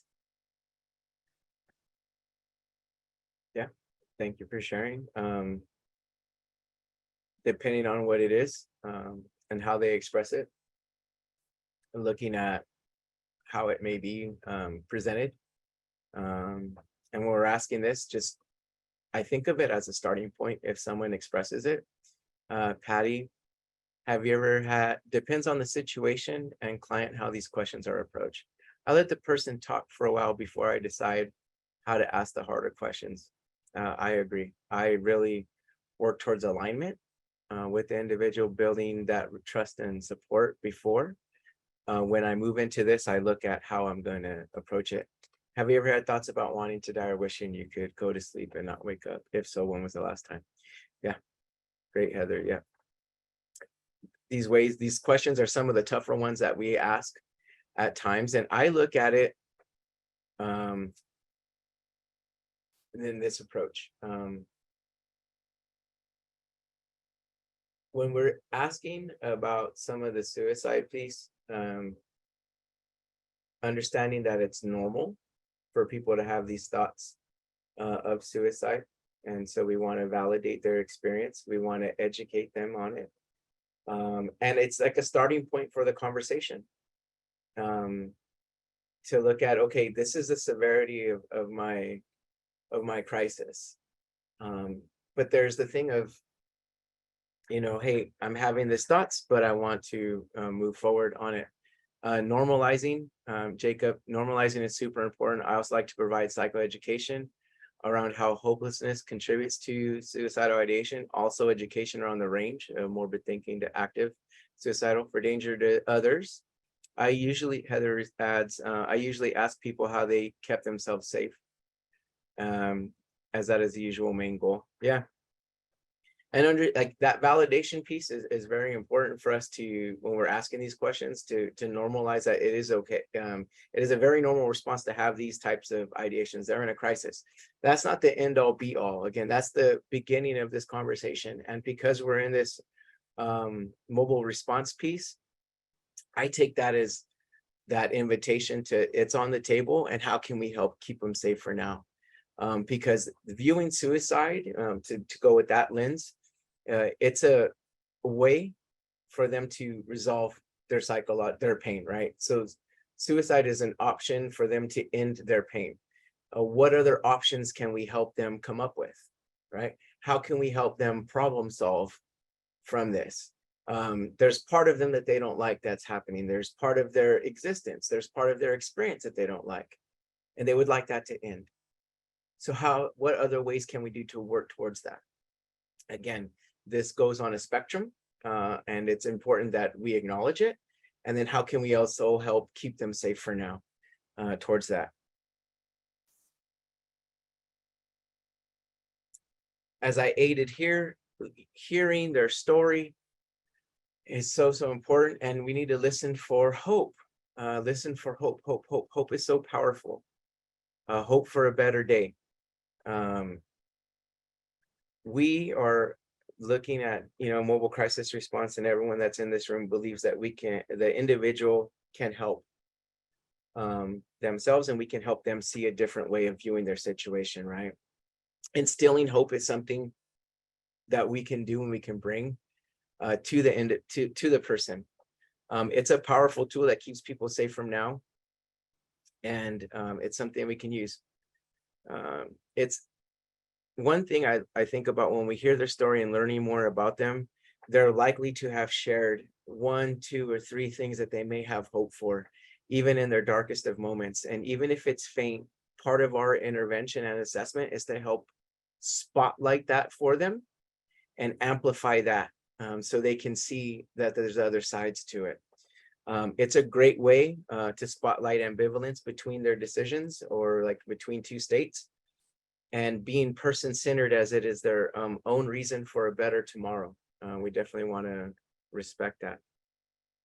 One great question to ask is, with everything that is happening with you or to you, what gives you hope? Potentially a family member called for service for them. Maybe they called for themselves, whatever it may be. Like, was there a ray of hope? What can you help to get out of this? Spotlighting that is so powerful for them, and it really can keep someone going. It's a great protective tool that people have. I use callbacks to past wins, especially after I've heard their story and I developed this working relationship with them, to understand where they're at, any transferable skills that they have that I can ask on, I'll do. Like, hey, I remember you had mentioned this, or you have a pet, you have a daughter, you have a family, whatever it may be. I just want to give that call back.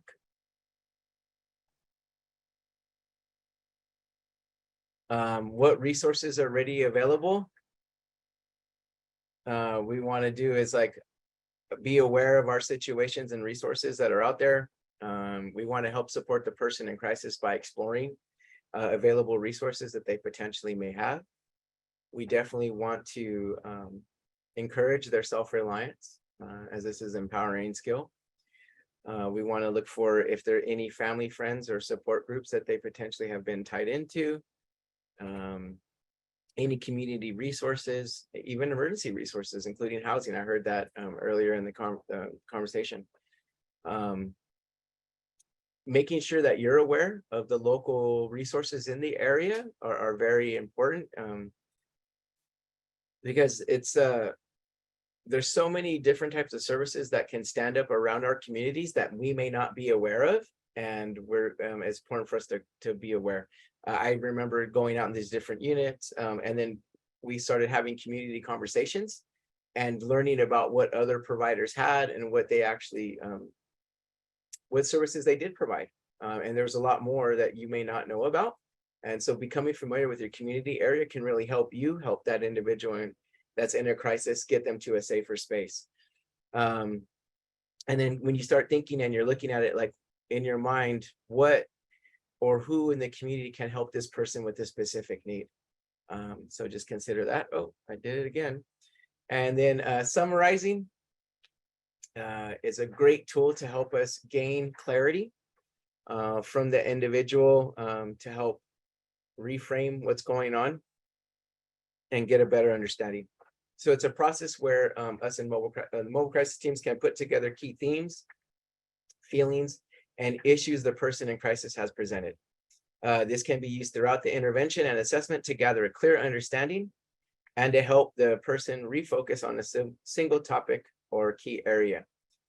We can summarize to recap what is discussed and the safety plan was created. So again, when people are in crisis, they can continue to jump from subject to subject. And this skill can really help us redirect and reframe and summarize to them in a gentle way while reassuring that we're understanding them and making them feel heard. It helps recaps the actions they agree on when we're looking at safety planning, and we're going to cover crisis planning later on in this presentation. Moving forward, we're going to get into some practice now, and Danielle actually is going to be helping us out with this piece, as we're going to go over a couple of vignettes and then focus on some questions on how we can help keep that individual that we would be working with. So Danielle, if you could take it away, I'll put myself on mute. We're going to spend a little bit of time on these vignettes just to really hone in on a more brief intervention, person-centered, resolution-focused service. So as you hear the narrative, think about that. And then we're going to pop up some questions on the screen, and we'll put the questions in the chat as well, and we'll make sure the narrative stays up so you can all still see it. So Joel, a 37-year-old white male in his apartment. You receive a call for service for a mobile crisis unit to assess a 37-year-old white male named Joel. Joel had called 988 around 11 a.m. reporting ongoing suicidal thoughts. During the call, Joel reported ingesting a handful of sleeping pills the night before. He reports he got scared and later induced vomiting and slept through the night. During the conversation, Joel reports he feels lost and is struggling not to finish the job. He did not want to disclose his location. However, the 988 center contacted emergency response, who were able to trace the call, and police have arrived on scene and initiated the call for assessment. Joel reports ongoing feelings of frustration and hopelessness, but states that his overdose was impulsive, not planned, and that he regretted it immediately. Yet he doesn't know why he still feels this way. He is hesitant to discuss how often he thinks of suicide. He admits to drinking a 6-pack of beer the previous night before the overdose and to drinking several times a week. He denies the use of any other drugs. Joel recently lost his job of 2 years, broke up with his girlfriend, and is uncertain where he will live moving forward. The officer reports Joel disclosed a prior suicide attempt at age 17 when he was in a foster home. Joel currently sees a therapist. However, he feels isolated from his family and has few friends. Next slide. So here are the vignette questions for Joel. Using a person-centered resolution-focused approach, please consider the following. So just take a few seconds to look at these and to consider them, and we'll put the narrative back up. And we ask and invite all of you to participate in this conversation. You can participate via chat. You can unmute yourself and speak. You can put the little hand emoji up and we'll call on you. However you'd like to participate, we welcome. So what approach would you take? Is that approach resolution focused? How would you show Joel you're here to support? What questions would you ask Joel to understand more about the crisis? His crisis. How can you work with Joel to help him stay safe and experience relief? I think the first thing for me that stands out is officers arrived first on the scene, and they, did a brief assessment, ask some questions and have some information to share. And so my approach would be to actually gather the information from Joel himself and connect with him and start to engage in that dialogue with him directly to learn more about what he's experiencing in the moment and the night before. Definitely when I'm hearing this and I'm reading it, I want to just get to know him up front. I'm gonna ask, hey Joel, how's, I'm obviously we're here not for the best type of situation. It sounds like you've been struggling with a lot. Can you help me just understand a little bit more about what's going on? I hear that, so I'll likely call out some things that was either reported from the 988 center or from the officers that arrived to the scene first, and then let him tell me his story. And that's going to be my starting point. And then I'll move to different questions. I want to see what we get from our responses within the team, the group. To continue off Danielle's response, Megan, I would ask Joel for his concerns and what's going on, while also ensure to validate his concern, since he does report to the officer of feeling isolated and cut off from people. Martha, attempt to build rapport, empathize with all he's going through. Try to understand if it's all due to events, such as losing his job or his girlfriend, that he reacted that way. Yes. It sounds, Shamika, it sounds like he has a lot of shame and isn't very open or trusting. So I would suggest rapport building and giving him some background information about our services. I love that. And who we are, so he can feel more comfortable opening him up, then giving him space and time to talk. Yeah, sharing, Cody, giving him that space is really good for sure. Basic needs is one that are important. He has a lot of loss, so that compound loss effect for sure. I'd be concerned with a solid safety plan, especially if services cannot be provided rapidly. During the assessment, I would note that his attempt was 17 years of age and had prevented him in attempting until his most recent event, helping him tap into those coping skills. Yes, a call to strength, what he learned, and something that I consider, because he aborted that attempt. So even though he ingested those pills initially, he forced, or he induced vomiting. So something, it was still some resilience for hope that I'm gonna hark on as well. Jacob, after building some quick rapport, I would want to get what type of pills he took. Yes, great. And how many, to assess whether there's imminent medical risk still. Great. Looking at that medical component. Perfect. I would want to get in a timeline as well, specifically how long between ingestion and vomiting. I would couch these questions in all introductions, rapport building, gathering information, and ascertaining basic needs. Yeah, all great responses. Anyone else want to share?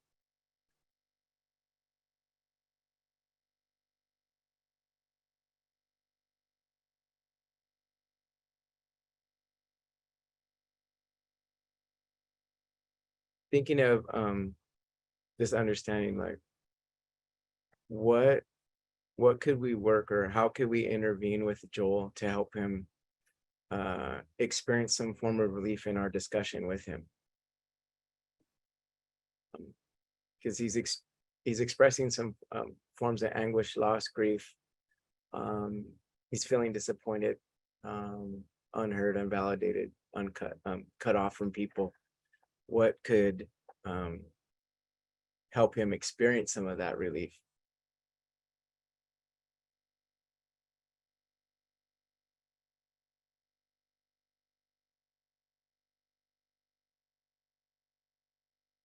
Ask him what are his priority needs.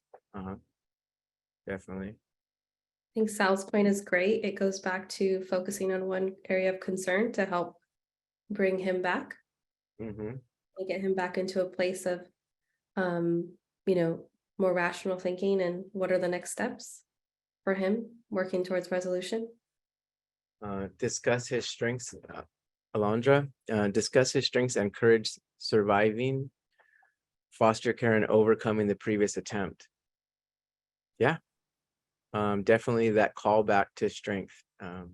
It's there. And what he has learned. Yeah, I love that. A lot of transferable skills that potentially he could use in this situation again.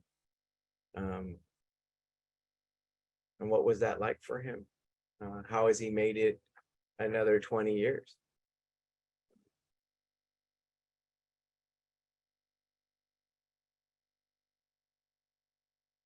Patty, I would like to know how he was feeling prior to drinking. Great. Validate his feelings and let him know he's not alone.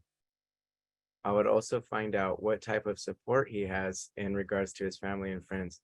Try to get him that hope. And then looking at what was going on right before he was drinking. How was those feelings? For sure.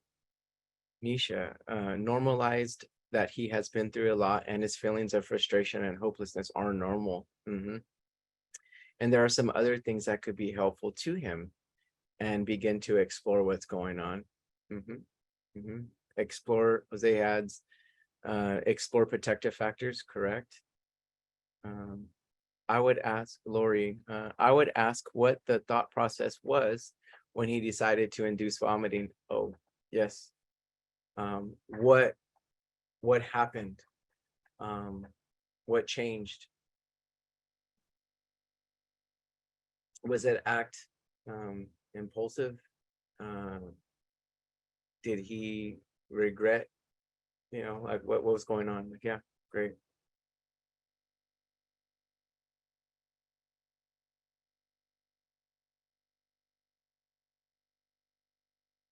I appreciate that a lot of the responses are really answering most of the questions on how to keep someone safe and experience relief, and understanding more about their crisis and showing that you're supporting them. Yeah. I think that's really positive. Jacob adds, after establishing he does not require urgent medical attention, again, that medical clearance is very, very important, and getting the immediate timeline, exploring his current mind space more, sure. Transitioning into exploring strengths and support, and work to instill hope while it's safety planning. Oh yeah, then coordinate that follow-up care response within 5 days, connecting him to ongoing services. That's great. Jessica, I encourage him to seek medical attention during adjusting pills if warranted, depending on what's going on, and if it's necessary. Great participation. Great responses. Appreciate everyone's answers and responses. Let's go ahead and move on to the next one. Well, right now we got, I'm going to go real quick and just kind of go into all behaviors have a purpose, right? And this is something I really want to call to attention. And I love the fact that when we were collaborating in the narratives, like, about bringing some of those resource packs when we're out doing mobile crisis teams, like cigarettes was something I saw as a common, water, food, things that are out there. We have to understand that when working in the field of behavioral health, it's for us to remember that everyone has a variety of ways of dealing with life struggles. I saw in the comments, it was like, now's not the time to start preaching about like harm, like, no, you shouldn't do this, you shouldn't do that. It's something that got them through. Some of the ways that people cope with their situations may not be quote unquote the preferred healthiest choice, right? But it's something that is working for them, whether it be drinking, whether it be cutting, whether it be smoking.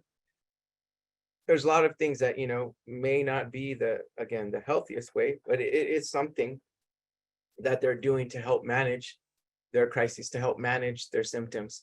So again, like one of the things that we see a lot of is substance use, risky behavior out there, reckless, defiance, even disruptive behaviors like, the outbursts, the public things, like these are behavioral cues. But some of the other things that we commonly see is that substance use, right? It's prevalent in a lot of the work that we do. It's prevalent in our society, just how accepted it is to just socially drink, right? Socially drink, whatever it may be. So this is something that individuals have leaned on. And it's really important that when we're looking at whatever their behaviors are, that we're not reactive to that, and that we're really responsive. I remember in one of the calls for service I received, it was in a rural community, working with a woman who fortunately was victimized, brought in.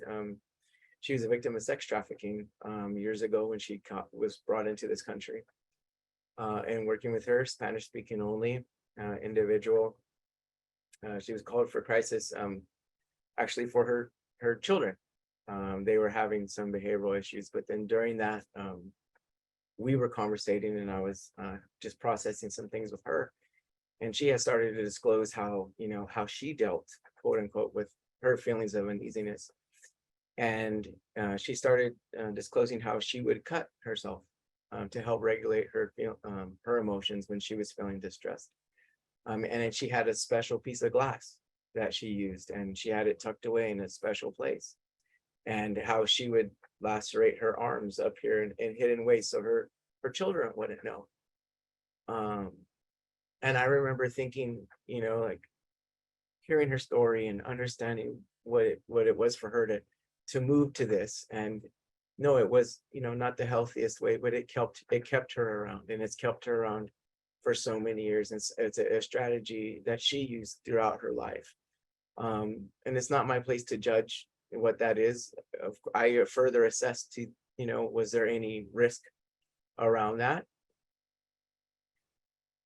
And it was ultimately a strategy for her to use, and it's worked for her. So not trying to replace it, especially in the moment. I'm here to validate and just make sure that she's okay. And what was my intention to be there? I was there to help her with some of her children. So even though I was now working with her a little bit and she's disclosing this to me, what's the overall shift here? And that's us again remaining grounded when we're hearing it. And that was there was a lot of things that happened in that story, and just remaining person-centered, resolution focused. How can I help her? What's the risk? What's the thing? And what's like the bottom line? How is she doing? She's the expert in her life. She's been living it. She's been managing all this time, and now I'm in their space, and she needs a little help with some things that are happening with their children, and they disclose this. How bad would it have been if I would have moved in another space and started like, hey, well, what's going on? This isn't right, da da da da da, and started like judging, putting my preconceived notions on what that behavior was like and how it's a potential risk to all this and that, and let all my thoughts kind of ramble on instead of just being in that moment with them. So just consider that. Or I just add that just as a narrative to this. And then some things to think about is like, what coping skills do we encounter most, healthy or not, when working in the field? If you want to just take a moment to label a few in the chat box.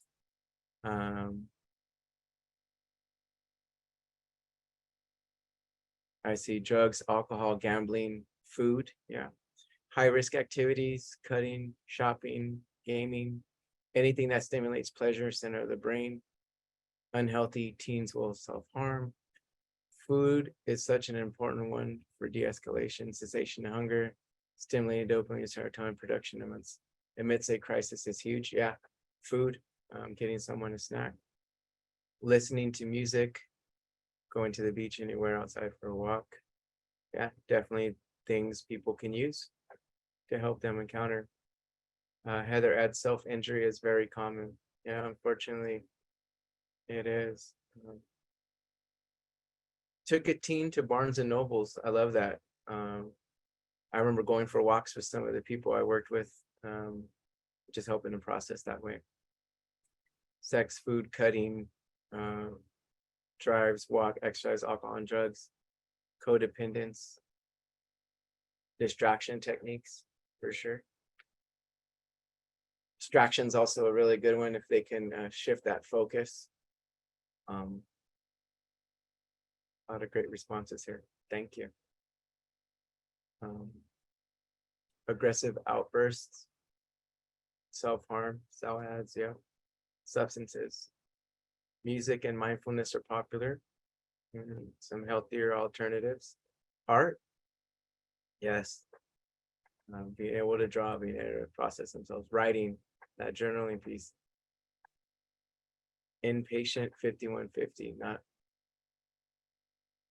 following. Oh, maybe that, or if you care to expand, Kristen, inpatient 5150.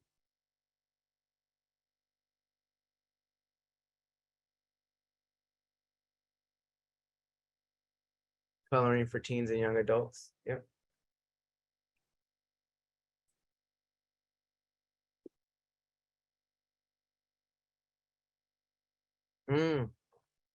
Using the inpatient to reset themselves.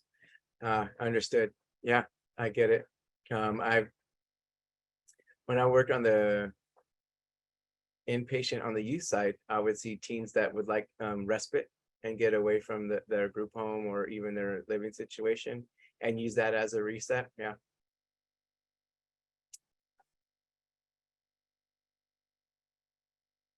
Great. Well, thank you for sharing. Let's move forward with the next slide and the next vignette. And Danielle, you take it away. Thanks, David. I just want to kind of encourage everyone to participate. I know we have, which is great because this is where, mobile crisis response teams are moving towards more multidisciplinary teams, meaning more experts out in the field who have different experiences and perspectives and knowledge to bring to the community and to the team. So if we would really want to hear from you all, clinicians, peer specialists, community health workers, case managers, all of you in the room. You have so much to offer. And so would love to also, if you're providing a response, which we appreciate so much, if you could just let us know your role as well, so we know the perspective that you're offering and bringing. Or if you're a clinician and you work very closely with the peer specialists and they're not here and you kind of have an idea of what their approach would look like, share it. We definitely want to hear it, and we want to make sure everyone gets to learn about all the different ways to intervene and provide brief intervention and work towards resolution and really connecting to a person out in the field in crisis. All right, second vignette. Ashley, 16-year-old non-binary on school campus. You receive a call for service to respond to a local high school campus where a 16-year-old Asian non-binary student made comments about not wanting to live anymore and not being able to take it to a classmate. The classmate reported it to a school counselor who contacted them and called for service. From the counselor's report, Ashley did state they were feeling suicidal and had a couple of plans as to how they were going to kill themselves, including running onto the freeway. However, they did not disclose when. They reported they feel as if they cannot trust anyone and their best friend betrayed them and appears to be devastated by this. Additionally, both of their dogs had to be put down, and their romantic partner of 11 months broke up with them. Ashley feels alone and can't talk to anyone because they do not trust anyone. Ashley frequently engages in self-harm by cutting and feels that their thoughts of suicide have become more intense over the past 2 weeks. Ashley used to play on the basketball team, but was recently cut because of their grades and attendance. The school counselor did contact Ashley's parents to notify them of the call for service to the mobile crisis unit. Next slide.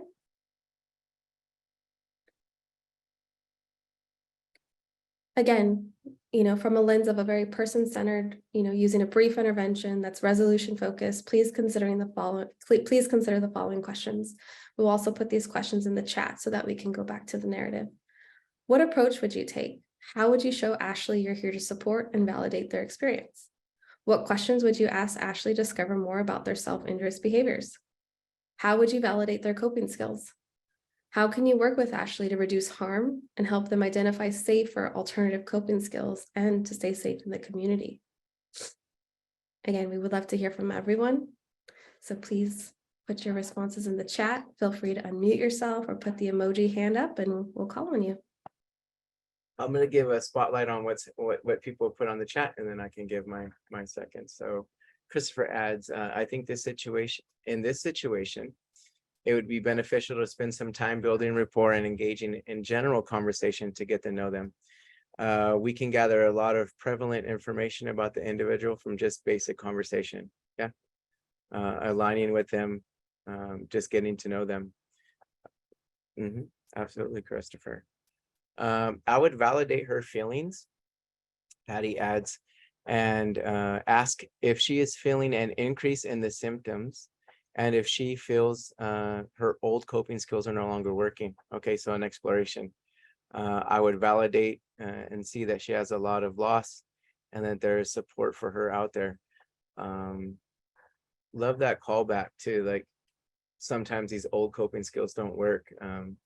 Sometimes it moves beyond that space and it's no longer working. I would be curious to what family support looks like. Yeah, so looking a little bit more what natural supports offer there. Offer to shoot some hoops. Yeah, sure. A great way, a distraction, what's going on, what's happening. Again, I had mentioned working with teens and doing those non-traditional, like a therapeutic settings, like, hey, let's sit down in a room and let's talk and let's go for a walk. Let's play some hoops. Like that's a great distraction, a way to engage, even in crisis, kind of just letting someone pace. Like if you think about it, someone pacing is them managing their symptoms. And I'm going to do a callback to inpatient units when, clients or people are going back and forth and they're walking around, they're pacing. This is helping them bring some ease. So I've even, it's not about us driving their behavior. You got to sit right here. Like people just kind of walking around in a safe space in crisis. They're not running out in the street, but it's just helping them kind of be calm, meditate, kind of gather their thoughts. So whatever it may be, I like it. To your question, Danielle, again, I'm going to go with learning more about them. Getting to know her and what's happened. There's a lot of loss that seems like went on lately, the relationship. The dogs, she's been running out and thinking about running out into the freeway, right? Like what's happening here? That's a pretty intense, but yet impulsive.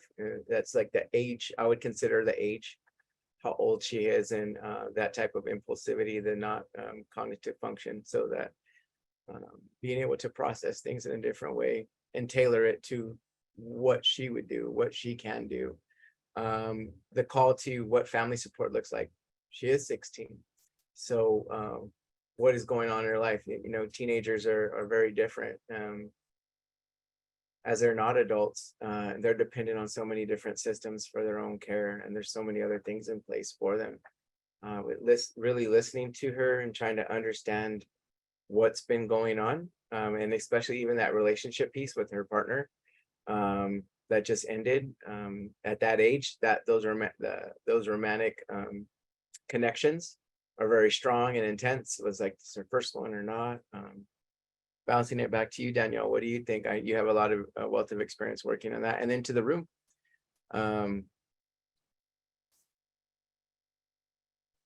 Yeah, I would do the same. I see some folks saying getting to the risk, some folks saying, really making a connection and trying to really explore more what this person is going through, because they're going through a lot, and validating their experience and everything that has happened in such a short time, all the loss, right?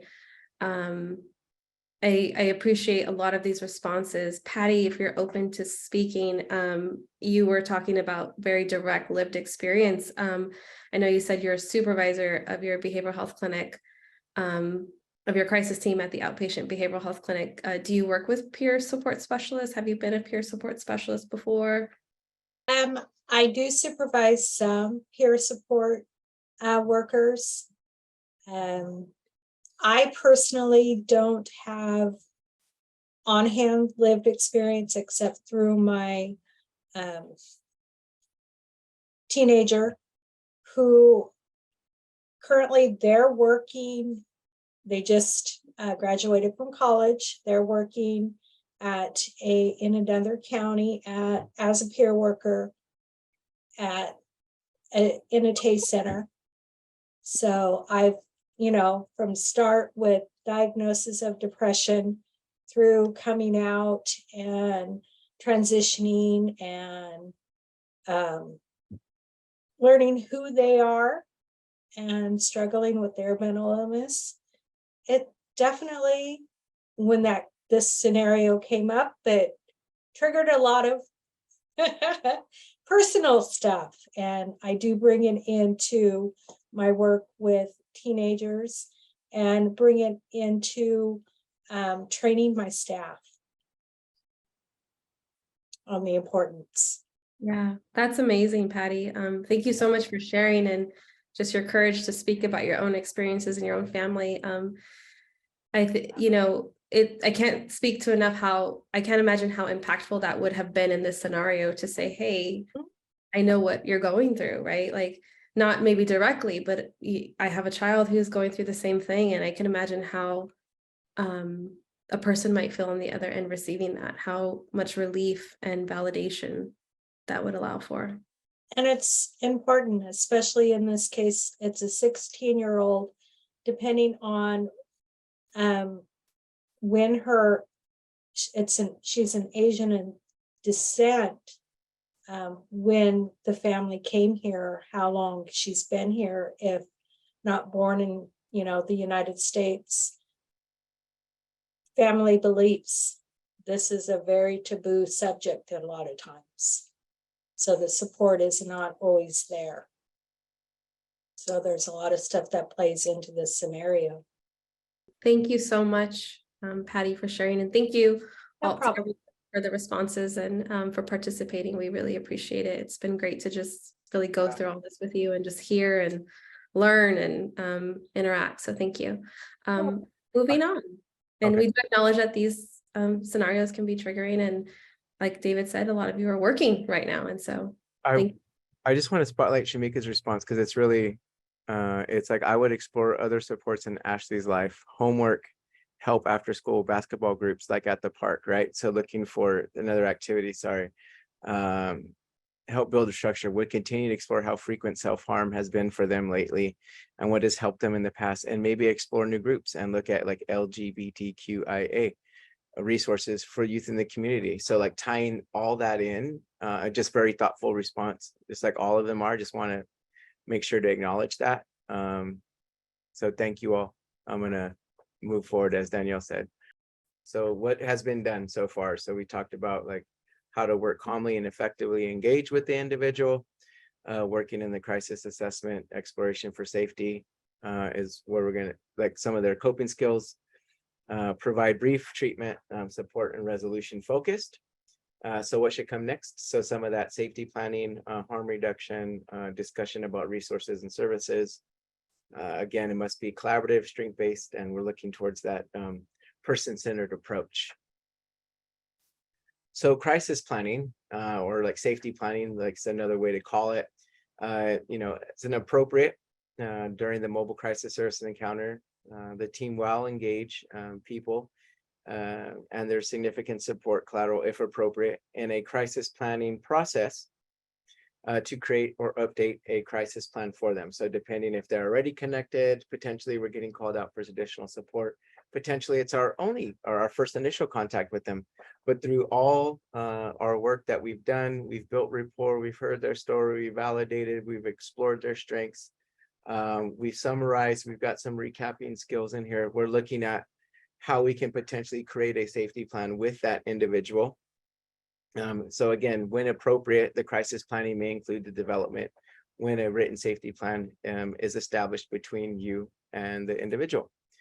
So it may include identifying conditions and factors that contributed to the crisis, like so what led up to that.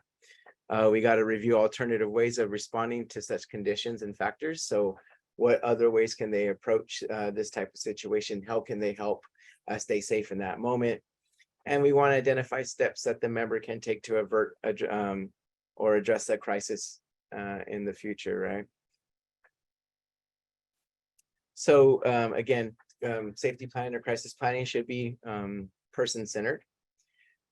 It needs to be a collaborative approach that works for the person in crisis, and it's going to be what works for them, right? Things that work for them, not for us. So when we're looking at it, it's very collaborative in space.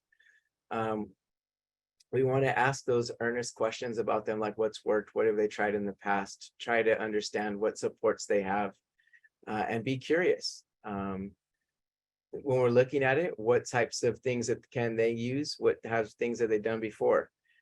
Some common safety plan components would be like identifying some things that elevated them in the past, right? So looking at potential warning sign, some behavioral cues that they can notice like internally of what's happening. So it's like, oh, you know what, when I feel like I'm going into a crisis, I start to pace. I get restless. I start to get headaches. Like, so look at the physiological cues or look at the situational cues that tend to happen. I become tense. I become frustrated. Looking at identifying past successful coping strategies. So what have they used in the past to help keep them safe? Identifying healthy social connections. So things that can keep them in a good space. Professional agencies or therapeutic services that can help them. The 988 resource is always there. I like to incorporate that with safety plans. Making their environment safe. So looking at how we can help keep them safe at the same time. So working on that with them. No wrong door approach to the safety planning. It's really collaborative. It's really what they see can help to keep them safe. And at times we're going to have different levels of guidance. There's going to be a full training on this later on.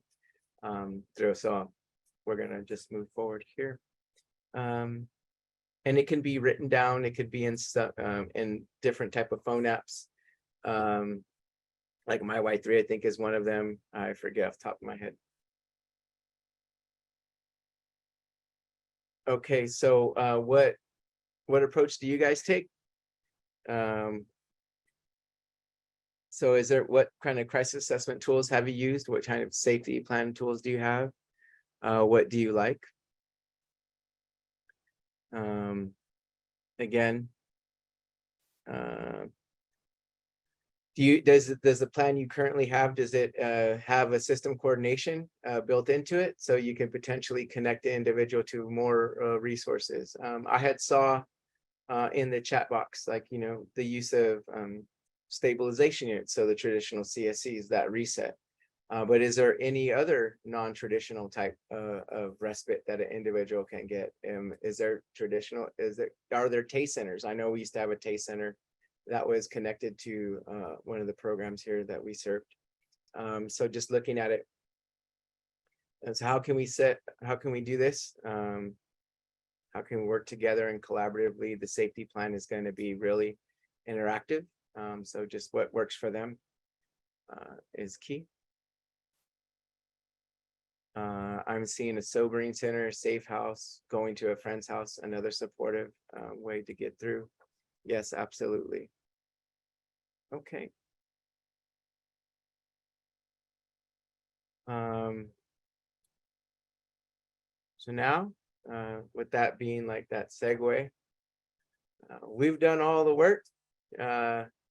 You've helped people, and now it's time for us to focus on you, to help you stay safe and do your job Crisis work is extremely rewarding profession. It brings a unique experience and perspective that many teams will may not never encounter unless they're actually in the field.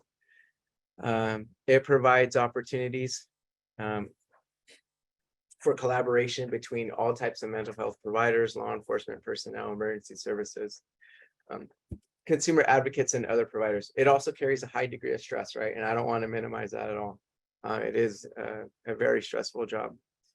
And when left unaddressed, it can take a toll on everyone that works within this space. The service you provide is making a huge impact throughout, and everyone that's in here and that serves in these units contributes to the betterment of people's lives, right? Connecting with the individual in crisis, again, can have a profound effect and beneficial for them. It can help you feel good about what you do. You're making a positive contribution to society. But it's very important that we take care of ourselves and our team members. So we're going to spend the next few minutes really walking through that and giving us some guidance and just acknowledgement of that. Here's has anyone heard of controlled empathy? It was a term relatively new for me, but it really resonated with me. So controlled empathy is a vigorous neurological activity when the helping person is listening to the shocking, sad, or traumatic stories of another. It may look like, and if you think about our roles in the helping profession, we're very calm, we just talked about all the skills that we have being present. It may look like we're calm and we're very present because of our demeanor. However, the neurological activity in our brains are anything but that. It takes a lot of energy for us to remain in that safe space. And so not only is the helper absorbing their story, but we also must respond to the content in a constrained manner that's geared toward aid the suffering person, right? To aid them. And so when I think about this, just keep in mind that when we're doing the work that we do and the work that you do out there in the community, that's part of what's actually happening in our brains and what impact that can have.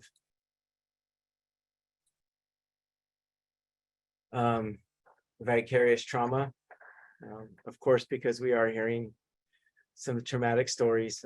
It's the emotional residue of exposure to traumatic stories or events or scenes, and the experiences of others through work, witnessing fear, pain, and terror that others have experienced. A preoccupation with horrific stories told to the professional.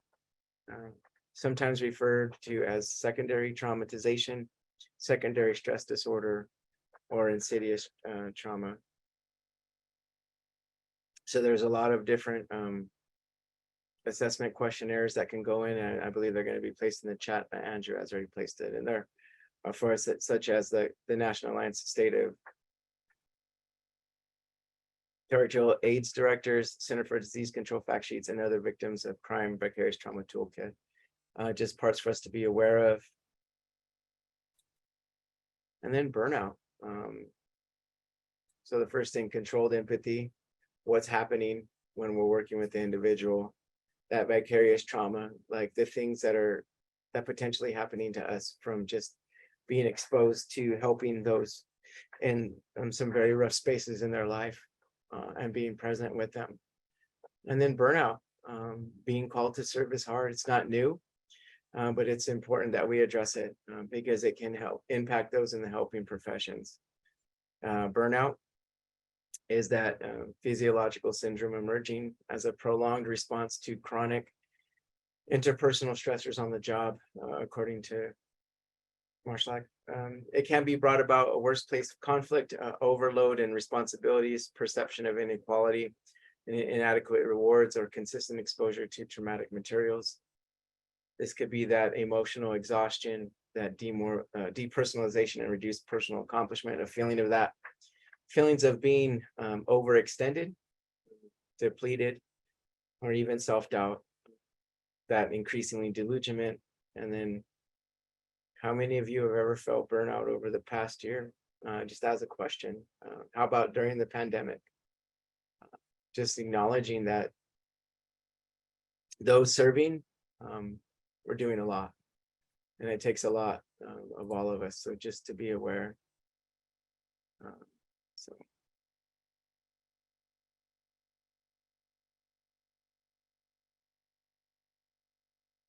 Part of what we do is staying healthy. And staying healthy is key to having a long career in mobile crisis. It's key to keeping you having healthy relationships and keeping you energized and making sure that you're good. And you also can be a vessel for hope for others as well. But you have to take care of yourself. So one of the things I ask myself and I ask my team upon hiring is what brings them joy. So things about what brings you joy.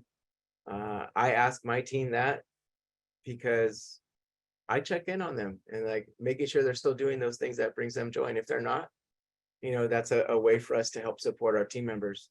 I'm seeing days off. Yes, Martha, days off are always good. Some time away. And then, when you're looking at what brings you joy, are you still doing those things like throughout your career, throughout the process, or are you getting too enmeshed in what's happening? Making time for yourself is key. Having healthy boundaries, both professionally and personal, so you actually take that time for yourself to eat healthy, to drink water, some exercise. I'm seeing traveling, yes, traveling, rest, intentional about your rest, getting some good sleep. Balance is a contributing factor to avoiding burnout. Writing books, my family, facials and spas. Yes, anything that can help you be healthy. I love it. Balance is key. Some healthy work moments, healthy workday habits, right? So here's some things that I like to do and just call out. Create a morning wellness routine, like setting that day off for intention has been really helpful for me. Usually I wake up and I'll go through a routine. I read, I journal for gratitude, specifically around that. I'm thankful for everyone in my life, thankful that I'm still here for the day. Do some intentional exercise and then move forward with my day. That's like kind of my grounding practices. Helps me out. I make sure I eat and take breaks and to decompress. And these are some things that we can do with our team members, right? Checking in with our team, checking in with each other can help it. Characteristics that have been evaluated that contribute to a healthy workspace. Organizational culture focused on person-centered care, over productivity, other performance metrics, robust management skills and practices to overcome bureaucracy, opportunities for employee professional development and self-care. Some things that we can do to help support that in our roles are modulating our leadership styles for those that are leaders, supervisors in the room, flexibility with schedules while meeting the demands for service, program check-ins, being intentional to check in with your team, prioritizing employee, like our team's overall wellness, allow team members to have agency, regularly viewpoints. What would you add, take away, or what do you need from this? And I know we're up against it, so want to leave time for Q&A as well. But just in the box, what would you add? What would you like to take away? One activity that I learned, it was from a leadership training we did actually here at Kingsview. And it was us writing down our team members' names and then like on a card, and then writing one positive attribute about them and then one positive thing that they bring to the team, and then passing it around different team members and then presenting it to each other. And that's like a strong affirmation. Just like great team building exercise, but just something that can help us better understand how people view us and some things that we may take for granted or not know about ourselves at that time. So just want to share. Anything else you want to add? I wanted to ask Jacob in the chat, Jacob placed that talked about, you know, supervision not just being for clinicians, which is great because mobile crisis response teams don't only operate with clinicians, right? We're moving towards incorporating peer specialists, community health workers, nurses, emergency responders.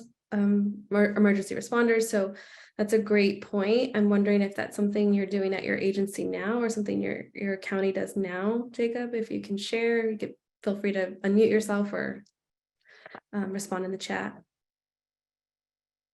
Hi there. It's something that I'm implementing in the program we're building right now. It's something that I observed as being something that was missing, a key piece that was missing at the inpatient and mobile crisis unit that I worked at. Oftentimes, you know, clinicians would get pretty advanced supervision, and the nurses and mental health workers would often not have that opportunity or not really have like a lot of allotted time for that. And it created a lot of gaps in the team and the interdisciplinary professions coming together and working well together. And so coming into my new role, that's something I'm developing with our team now. And so, I mean, whether it's case managers, we're looking at bringing on EMTs at some point, but I mean, everyone will be brought into kind of group supervision in order to, again, case clients, come up with plans, do skill building, you know, go over transference. You know, if it's a profession that doesn't review what that is, then, you know, cover that, educate, and then go over it. Because these are things that come up, especially in crisis work, and it's important to, you know, for the benefit of the client, but also for the longevity of the practitioner. All those things need to be included. Yeah, thank you very so much, thoughtful. Jacob. Very thoughtful, Jacob, for sure. Alondra added, we're renovating one of the offices to be a Zen den. That sounds very exciting. It includes a music couch, yoga mat, calm lighting, journals, etc. Like, yes, having a nice space for people to actually revitalize themselves, to help recharge them. And then to Jacob's points, again, giving support across all teams, every member of your team, teaching them some of it. Love that it's just called out. Supervision isn't just only for the clinical teams. That support, that unpacking, that processing needs to be across or implemented across. I think that's a best practice. That's my belief. So thank you for sharing. Community wellness, Alondra is the manager for community wellness response team. Awesome. All right, so moving on. So a recap of today, focused on understanding a person-centered approach in crisis assessment and increased engagement and establishing a sense of security. Went on a brief intervention and immediate support to calm that crisis state. Try to understand or worked on understanding how to support an individual to experience relief through that crisis assessment. And then review the importance of self-care and can make a healthy environment.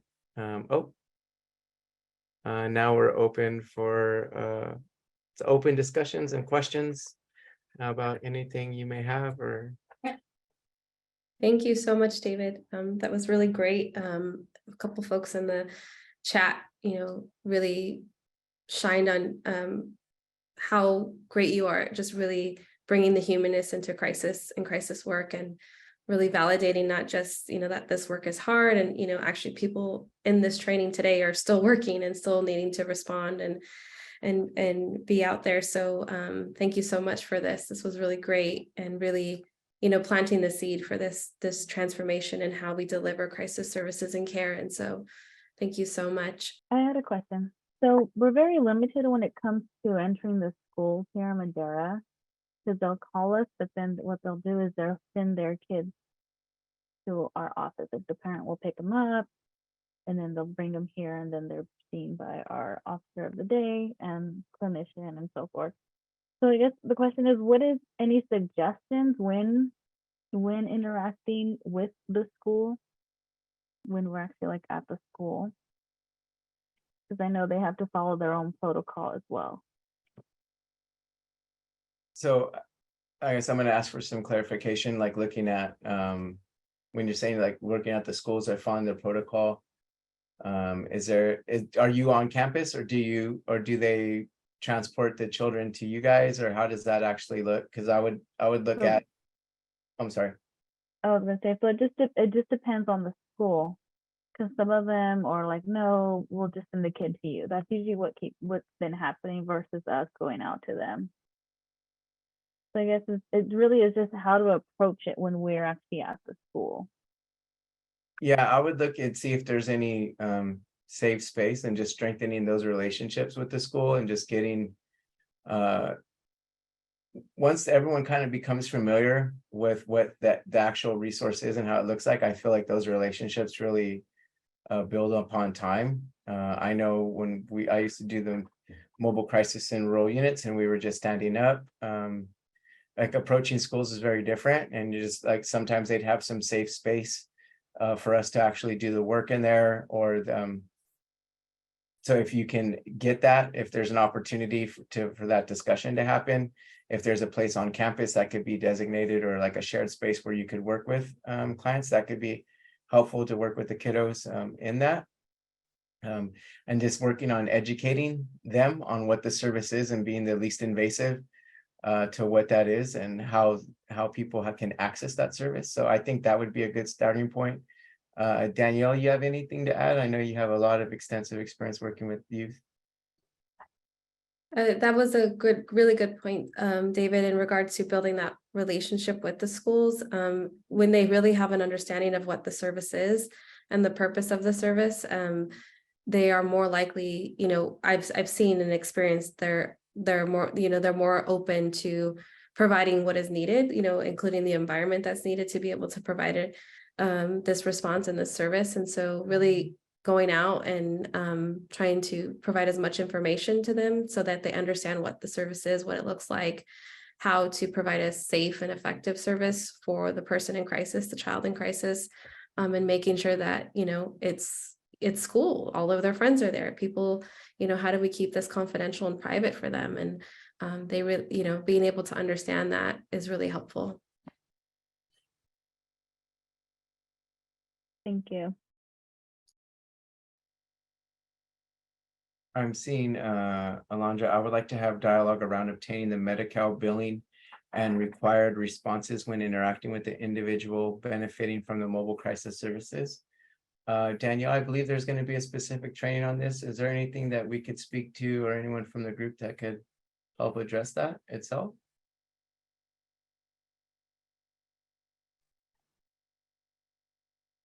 Alondra, would you mind clarifying? You're asking obtaining the Medi-Cal.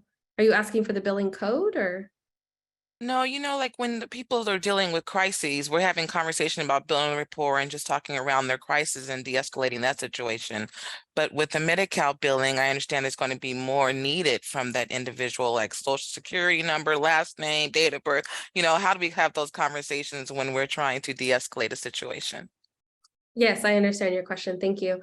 We will have more information about that as as we're working with our partners with the state at DHCS. And so we can, if you're okay with it, we can table your question and get back to you with a response. Thank you. I just want to thank you for sharing time with me today, for being present and engaging as it was. Again, thank you for the work that you do and the teams and for everyone on here. I appreciate it. Thank you for your willingness to share.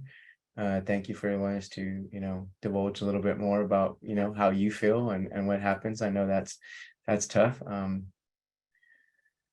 So just continue to do the great work that you do the good, make people better, make yourself better, and just get through this life together as one. So I appreciate it. Thank you.